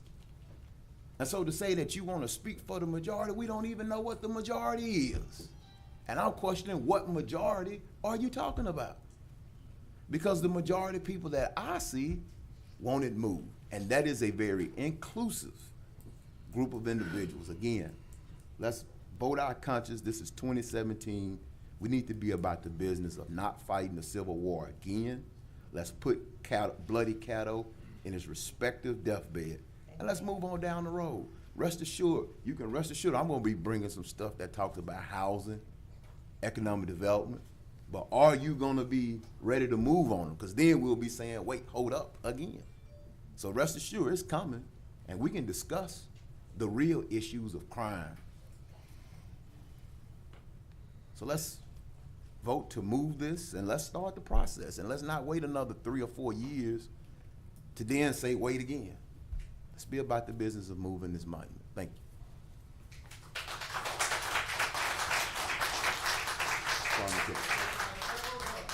I yield my time to, no. One more outburst, sir, and I'm gonna have to ask the I deputies. know, he's off the please. chain. One more outburst, sir, and I'm gonna have to ask the deputies to remove it. All right? Mr. Parliamentary. Okay. I think he's out of time. All right. All right, well, thank you very much. I will be voting for removal, and I think most of the dynamics of this has been discussed and has been lamented, and but I will tell you curiously, the reason why I've been walked to removal is from the words of both Robert E. Lee and Jefferson Davis. We keep talking about history. In 1866, Robert E. Lee said, and I will loosely quote him. He said, in other words, I will be grateful that you would put a monument to my honor. But I think I would be more concerned and more interested in the healing of the South as opposed to erecting a monument to my memory. In 1865, Jefferson Davis, President of the Confederacy, and I quote, I think it's wise as not to keep open the sores of war, but to follow the examples of those nations who endeavored to obliterate the marks of civil strife and to commit to the feelings that have been engendered by the people of the South. So in other words, I've actually listened to the words of the Confederate General and the president of the Confederacy at the time. In other words, that monument, had they still been living, they wouldn't have wanted it erected anyway. Another thing I've heard a lot about, this is about history, this is about history. And over this 9 months to a year period, I've heard some whitewashed history, pardon my pun, that I am baffled about. The number of African Americans who actually fought on the side of the Confederacy. Let me give you the empirical data. 198,000 African Americans fought on the side of the Union. Less than 3,000 African Americans voted on the side of the Confederate. That's empirical data. Today, that was the gentleman came up who said something that just baffled me to no end. He said that an African American was the first to own slaves in the United States. Now, I thank God for my HBCU education at Dillard University. I was taught the story of Anthony Johnson in 1987. Well. In 1651, Anthony Johnson purchased a contract of 5 indentured servants, one of which was his son. Now, you have to differentiate between what's a slave and what's an indentured servant. Indentured servitude started in the 1500s in the United States, and you go all the way back to the Bacon's Rebellion. That only meant that if you came to America, you had to work free labor for a protracted period of time, after which you were set free. So for that person to come in today and suggest that African Americans were the first to own slaves, that's not history. Secondly, just as a matter of fact, you know the first people to own slaves in America was the Dutch West Indian Company. They were the people that brought the 20 slaves to Virginia in 1619. But I'll lastly say this. More than anything else in this discussion, I hope people don't miss, and this is the Bible Belt, I hope people don't miss what this is all about. This is really about the cleansing and spirituality of this local community. This speaks to how we as a community communicate with one another and relate to one another. We gotta get beyond talking at people and start talking to people. If we get anything out of this debate, it's that in Caddo Parish, whether you want the monument up or you want it down, we gotta do a better job of communicating with one another and decide collectively how we move down the road. Amen. And for some people, this may perturb them or disturb them, but I think this is the first day of the rest of our life in Caddo Parish. So we vote to move this down, take it down today, we can move forward in what is the true American dream in Caddo Parish. Thank you. See Commissioner Lynn, I think Vice President Dominic wanted out. Commissioner Lynn, Bowman, were you before Lynn? Yes. Okay, Bowman before Lynn. Yeah, so Bowman then Lynn. And just so we can move on, as I was saying earlier, basically we've come to a point, and I like to believe that in 2017, we have history, and this is part of history, but we have to look at moving towards the future. And my generation doesn't care about race. My friends come from all different backgrounds. They are white, black, Latino, it doesn't matter, gay, straight, whoever they are, if they're human and they treat me with respect, I treat people with respect. And that's the way I've always, and we've been reared. When we look at, you're saying back in 1900, to give it a chance for the people, back in 1900 and 1902, it was only 15 registered, as it said, colored people able to vote in that time. We weren't even considered humans or men, or we were considered less than. And so now we have the opportunity, it's not for African Americans, it's for all minorities, it's for all people who, when you go to the courthouse, I'll just be honest, and I said this before, it's not just as a black man, it's as anybody. I always put myself in other people's shoes. And as a kid, I tell you what, I used to play with the Dukes of Hazzard toys. I knew Bo, Luke, Daisy Duke. I had the General Lee car. I had all of that. You know what I'm saying? And that's because my mama didn't allow, she allowed us to learn on our own. But then I've read a scripture that also says that when I was a child, I understood as a child. I spoke as a child. But when I became a man, I put away all childish things. And so now I know better to do better. And yeah, that's still history. That still was a great show. I watched the television series as a kid, North and South. But at the end of the day, what it boils down to is us coming together, even in our disagreement of whatever this is. You cannot sit here, have a heart, and not say you don't want this. It's not destroying it. It can be across the street at the library. But this is a public place, a courthouse, and when I walk across there, and when people walk across, they need to be able to feel that a place that's for justice and equality. They don't have to be reminded of just a partial piece or a partial piece of history. And it's just time for us to do the right thing. We've been started this journey, and it's time for us just to come together. Y'all, it's a no-brainer. We just got to do it. Just do the right thing. Thank you, Commissioner. Commissioner Matthew Lynch. Thank you. I promise to be germane to the subject, though I am going to loop it rather than go through the heart of it. The true swing vote. With that, I want to start off and thank all military veterans and everybody that participated in every aspect of this process. This will be the fourth time that I have voted on this particular issue. With that, we sent it, and as president last year, I kicked it to a committee, and while it was in the committee, everybody pretty much locked their heels, and everybody had their own point of view, and nobody swayed really from their point of view.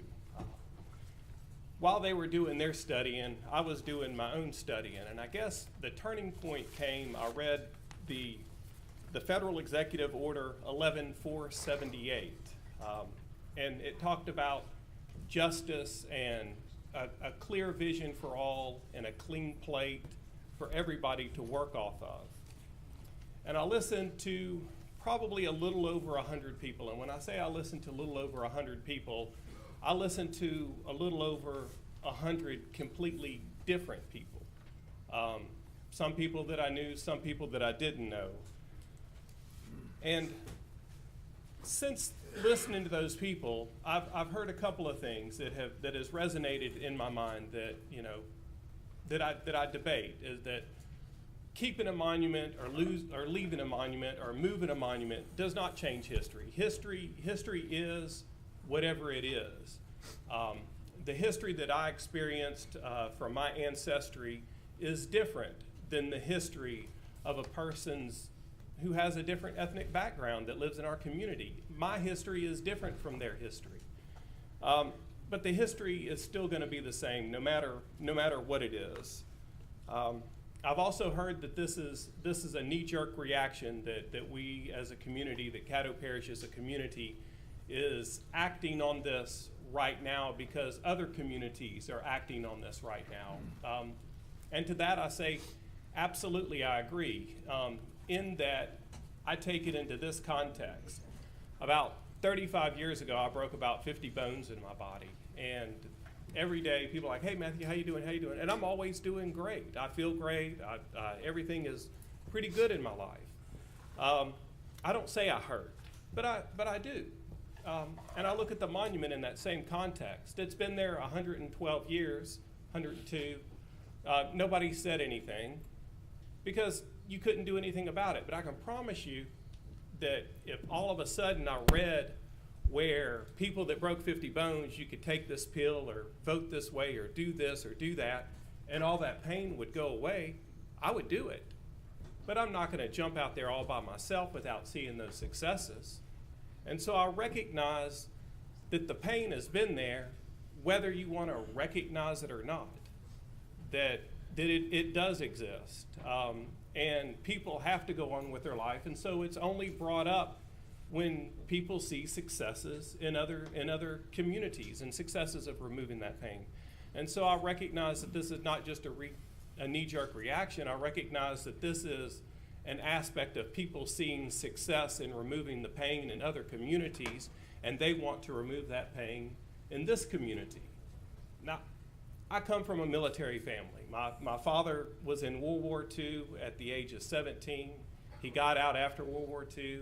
He got tricked back into going into the war without them telling him they were going to start the Korean War. And he went back to the military, and he fought in the Korean War. And so I was very much a military family, and I salute, and I'm very grateful for everybody who has ever served in any war, no matter what, because you did what you thought was right at the time. Now, whether or not it proved that it was a good cause or a bad cause, 100, 200 years down the road, that doesn't factor in. You did the right thing for the right reason when you did it. And so I salute everybody that has been in the military, especially my dad.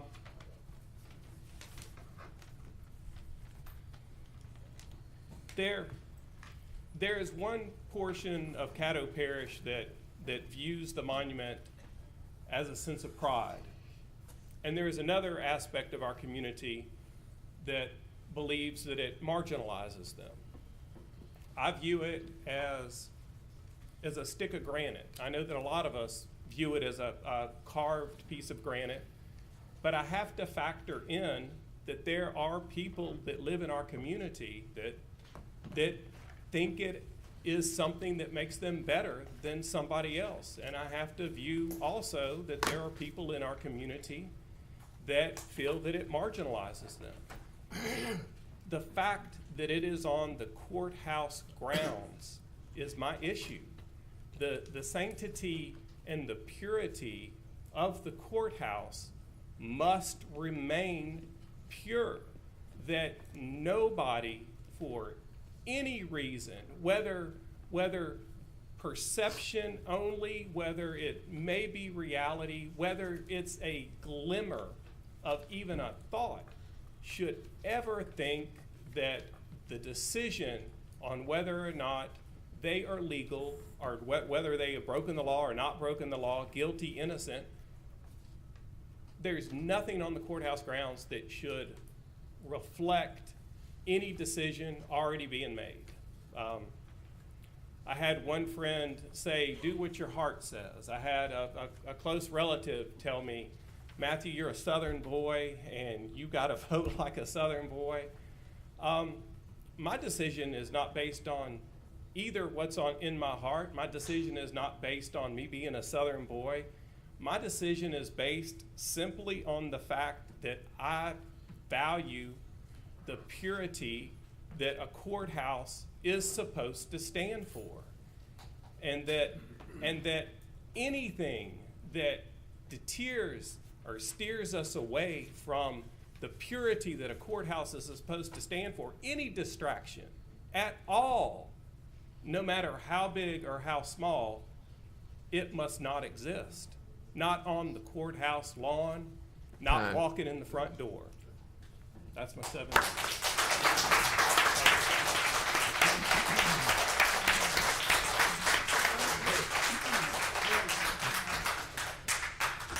That it, Commissioner Lee? That's everything. Okay. Commissioner Chavez first time. Thank you, President. I wanted to, obviously, we know how this vote's gonna go. It's pretty apparent. But I wanted to speak on something to the public, and this is important. I think we need to talk about this. We're up here leading by example, and you guys spoke about, kicking the can, and we went over that. We went over the money. So as far as fiscally responsible, it's not going to cost any more, and we know who kicked the can, and standing up to be a leader. I say that to say this: I respect LBJ, and I respect Stormy, and I respect what you guys say. I think it's courageous of Matthew Lynn to do what he's doing. However, I still, this is a democracy, and I still show love to LBJ. And why I say this and why this is important is the way that this vote goes today. America is looking at Caddo Parish. And when you guys walk out of here, win or lose, I want you to show the children and show the rest of America that we love each other regardless. The winners that sit in this chamber, when we leave, because you know there's going to be a winner and loser that they will fill. I want the winners that walk out of here to show the rest of Caddo Parish and America that love fills Caddo Parish. And you said it right, that this could be the time when we start, when we can start to show the difference in Caddo Parish. So I ask that for you guys, when you guys walk out of here, that this be the turning point of love. I love these 11 people up here. Let's go out there and love each other in Caddo Parish. Guys, thanks for being down here.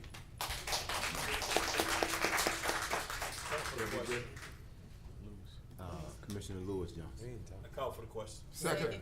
Moved by Commissioner Lewis Johnson, second by Commissioner Doug Dominic to call for the question. Please vote on calling for the question.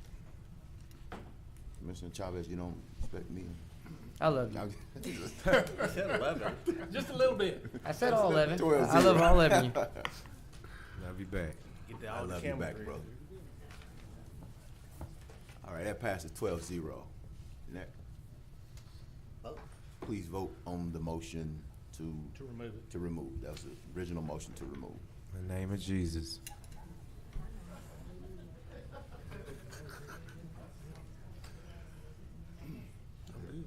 I just wanted to be the last one. Come That on, passes God. 7-0. Come on, God.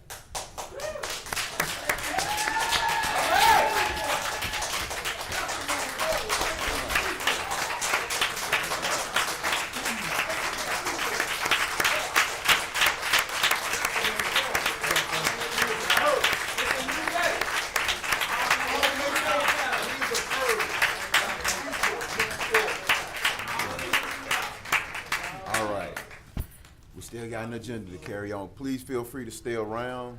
If you are going to leave, please leave quietly, but we still have some other business to take care of. Next, we move to resolution number 71 of 2017, amending the rules and bylaws of Caddo Parish Commission regarding audit and finance subcommittee. Mr. Chairman, so move for adopt. Mr. Second. Chairman, give us 5 minutes, let them clear out before we continue. So there's a motion for about up to 5-minute break for the room to clear out. Second by Commissioner Stormy Gage Watts to kind of clear out. So we'll sit in sort of recess. We'll sit in recess. Okay. Recess? Good. Yeah. Don't go down there, y'all. We're just waiting on them to clear out. Should have kept on going. I know, we should have just kept on going. Oh, we don't have much on here. Debbie, you wouldn't have gotten that out of Charlotte. And thank you, Woody.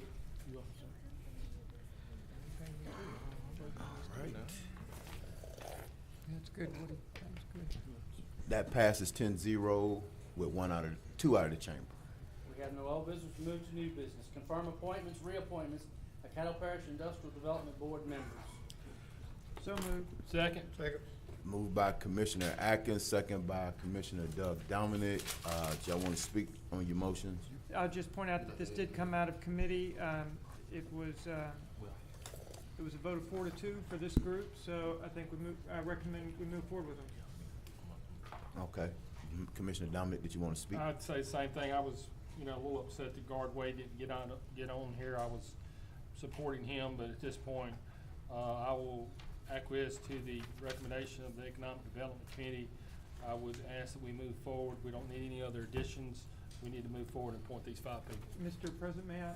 Sure, go ahead. Sorry, one Go other ahead. comment. I would like to just publicly thank Gardway for his service to the Industrial Development Board. He served well and I'll second that. dedicated hours of service to the community, so we thank Gard for his service. I would too. I agree to that. Absolutely. Absolutely. All right. Commissioner Lyndon Johnson. I'd like to make a substitute motion that we confirm the appointment of the ones that are incumbent, and we open the floor for the 5th position. Second. Okay. Moved by Commissioner Lyndon Johnson to open the floor for the reappointments and open the floor up for No, the confirm the okay. incumbents. Confirm and the reappointments that are incumbents and Okay, open the 1 through 4. floor. So Right. confirm 1 through 4 and open the floor up for nominations for number 5. Okay, and that was second by Commissioner Gage Watts, was that correct? Can I get Okay, a second point of by Commis- clarification? Okay, go ahead. Are you naming somebody or just opening the spot? Well, right now, I just wanna get the 4 out the way. And then you're gonna we name can come- somebody then today? we can make another, yeah, we can do that today if we want to. All right, Commissioner Lynn, I'm going to vote against this. I want to bring it to everybody's attention that there are more spots opening up in January of next year, that in case anybody that didn't make it on this go-around, that I'd probably gladly support them in January. That's it. all right, We'll talk after this meeting. all right, Commissioner Atkins. Again, I encourage us to honor the recommendation of the board, of the Economic Development Committee in this particular case. Remember that resumes were requested and there were opportunities to review resumes.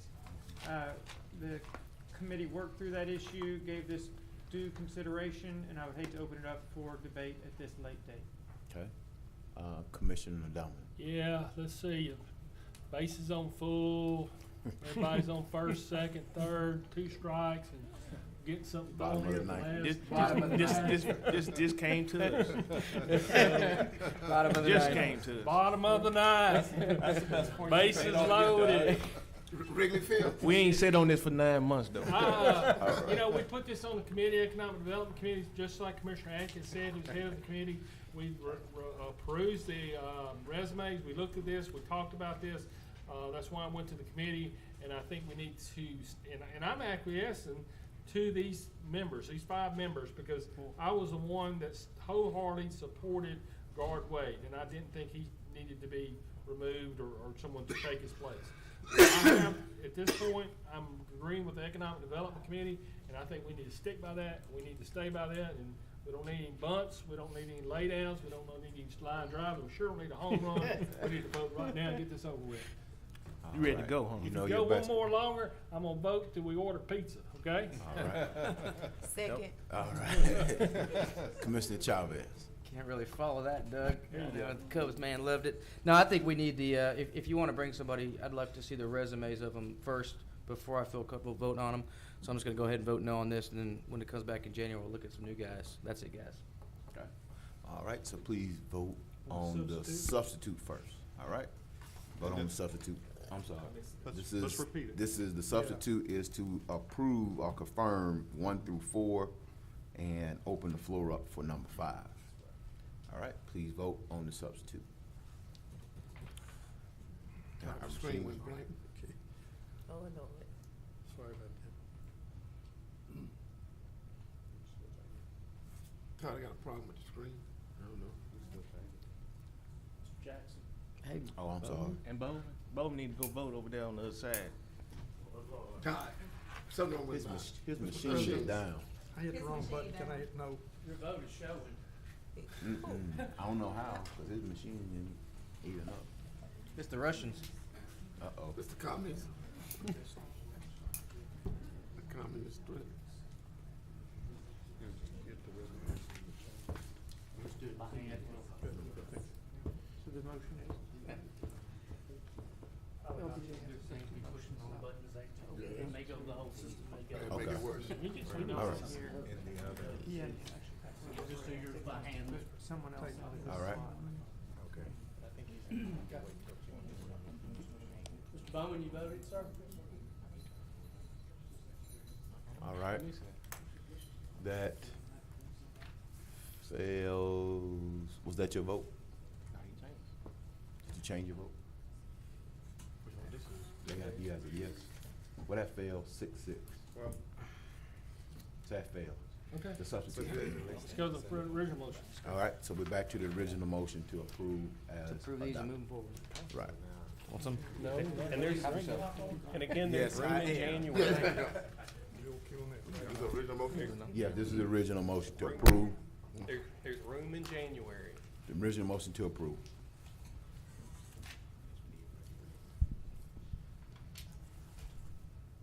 All right. Thank you. That passed 9-3. All right.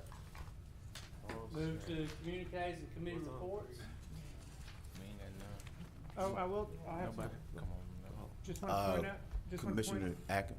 Thank you, Mr. President. Just want to point out that The chair of the Economic Development Committee has a phone number. He's happy to take calls ahead of time if we want to discuss. So, no need to propose on the floor. Thank you. All right. Vice President Amen. Dominic. Oh, he's trying to be like the Astros, bottom of the ninth, coming back with more game left. You got it. First of all, I'd like to thank the 1, 2, 3, 4, 5 people that stayed. So I think it's commendable that y'all stayed this long. I just want to make sure you didn't change your mind. Sheriff Jones. No, really. Andre, I had some complaints lately about people staying and almost living at the Earl Williamson Park. You know, just in the campers and stuff, just and not moving out in accordance with our guidelines. If you could look at that issue and take care of that. People trying to camp up there and they can't because it's people living there. Okay, that's all I have. Next community report, Commissioner Gage Watts. Gage Watts. Yes. Thank you. I don't see Robert Glass. I don't see anyone. I just want to thank administration for reaching out and getting those letters prepared for DOTD, and that the grass, if any citizens are still watching who's been complaining about the grass along 3132, a contractor has been assigned to that area and will begin cutting that grass on Monday. And also the Emergency Preparedness Center about the tornado sirens that we've been talking about is also looking at something and go into effect with that as well. So just thank you for doing that outreach for me and getting those letters contributed. Michelle did that. Yes, she did. Yes. Thank you so much. Anything else? Yeah, and the other thing was about the Economic Development Committee, about the appointments. I wasn't even aware that this was on the agenda, so that's why I didn't reach out to you, because I didn't get a copy of that agenda for your meeting. It was posted. But I didn't. Thank you. Commissioner LB. Okay, I want to thank Public Works for the home that was torn down, demolished, that we voted on. The contractor came out, did an excellent job cleaning that house and getting it down to the slab. And then I just want to let our other commissioners know, just because it passed in committee doesn't mean it can't get changed when we come out here. So I just want to let y'all know that. He re-emphasizing democracy. That's how true democracy is, because everybody is not on the subcommittee. So when it comes out here, and even if you're on the subcommittee, you might not agree with everything that went on in the meeting, that you can bring it up on the floor here. But I will reach out to you. But at the same time, I do want you to know, just like today, and y'all did substitute motion on resolution 69, same thing. Yeah, but you brought it up. All right. That it, Commissioner Lynn? What's good for the goose is good for the gander. That it? Yes. All right. Anybody else? Who came first? I'll just, Henri, want to appreciate you and Miss Mary for the movie night. They really enjoyed that over in Allendale. And for our budget, what's his name? Haley's here. Are the books printed yet? Proposed budget? The books are at the printers. They will not be ready until probably right before the meeting. Okay. Okay. We just did them yesterday, and it takes them about 7 business days to get them to us, and then we have to bind them and put them together. Okay. All right. Well, I just want to kind of make a quick comment about the email traffic that's been going on. If you read your commission bylaws, it will state some stuff, and I want to just encourage us to. Today was I believe that debate is healthy, debate is good, and it should not tear any of us apart. We have a right to come down here and take positions. Some folks think that when you disagree with them, they take it personal, and we should not let that creep into this body. This is politics. And sometimes politics is ugly. Sometimes it's beautiful. I tend to think that most times it's beautiful than ugly. And so to reduce folks to abusing power and things like that, let's rise above that. That's what you call a sore loser. And so I want to commend everybody here today for the approach that we have taken. I don't have any ill will toward anybody here, and I don't think anybody. I hope and pray that nobody has any ill will. The sun will come up tomorrow. So that's what we call a democracy. And rest assured, we would not prefer to have this decision that was made today any other way. This is what we call a democracy. So congratulations on just the decorum and the way in which we handled this issue. And we'll be up to our next budget debate. And I truly love everybody up here. And I echo Commissioner Bowman. I love everybody up here, and there ain't nothing you can do about it. And so let's continue to make goodwill and good efforts to move our parish forward. All right. We're gonna put them love tests to call with some midnight phone Be calls. just like the boss here in a minute. Hold on, Commissioner Dominic, One real thing quick. that, same thing kind of you were saying, you know, as a lawyer, you know, I get in and battle other lawyers, but after we go out to court, we can shake hands and get along. And we've always been able to do this on this body too. This, so nothing, what? Group hug. Group hug. Yeah, so we're gonna have a group hug now, starting with everybody. No, so, you know, I lost on this issue, but I'm not holding anything against anybody. Hope no one holds anything against myself or, any of us. So let's move forward. We've got to move forward. We've got to move forward with our parish. We've got to quit this negativity and issues like that. And the only way we can is working together, moving forward. All right, and let's Let just me say one thing. the unity should come from up here. Amen. And folks should see it coming from up here. And so if we out here throwing jabs at each other, that's Lead gonna by send a example. message. So lead by example. I want to also chime in on what LBJ said earlier. We as elected officials, we are elected to make some of the hard decisions. And there are oftentimes the people in your district who are against stuff or maybe and don't have all of the information. It becomes incumbent upon us to make sure there's clarity and understanding within our districts so that it could curtail some of the debate and some of the issues. But you know, it's difficult being an elected official. But sometimes, you know, I have people that call me. I have to explain that's just not the way it goes. This is the deal. And so I would admonish everybody around this horseshoe, when you get those difficult conversations, to have the difficult situations, have those difficult conversations. All right. Motion adjourned. Moved by Commissioner Dominic, second by Commissioner Chavez to adjourn. Without objection, meeting adjourned. All right. It wasn't really that long. I mean, we didn't do it.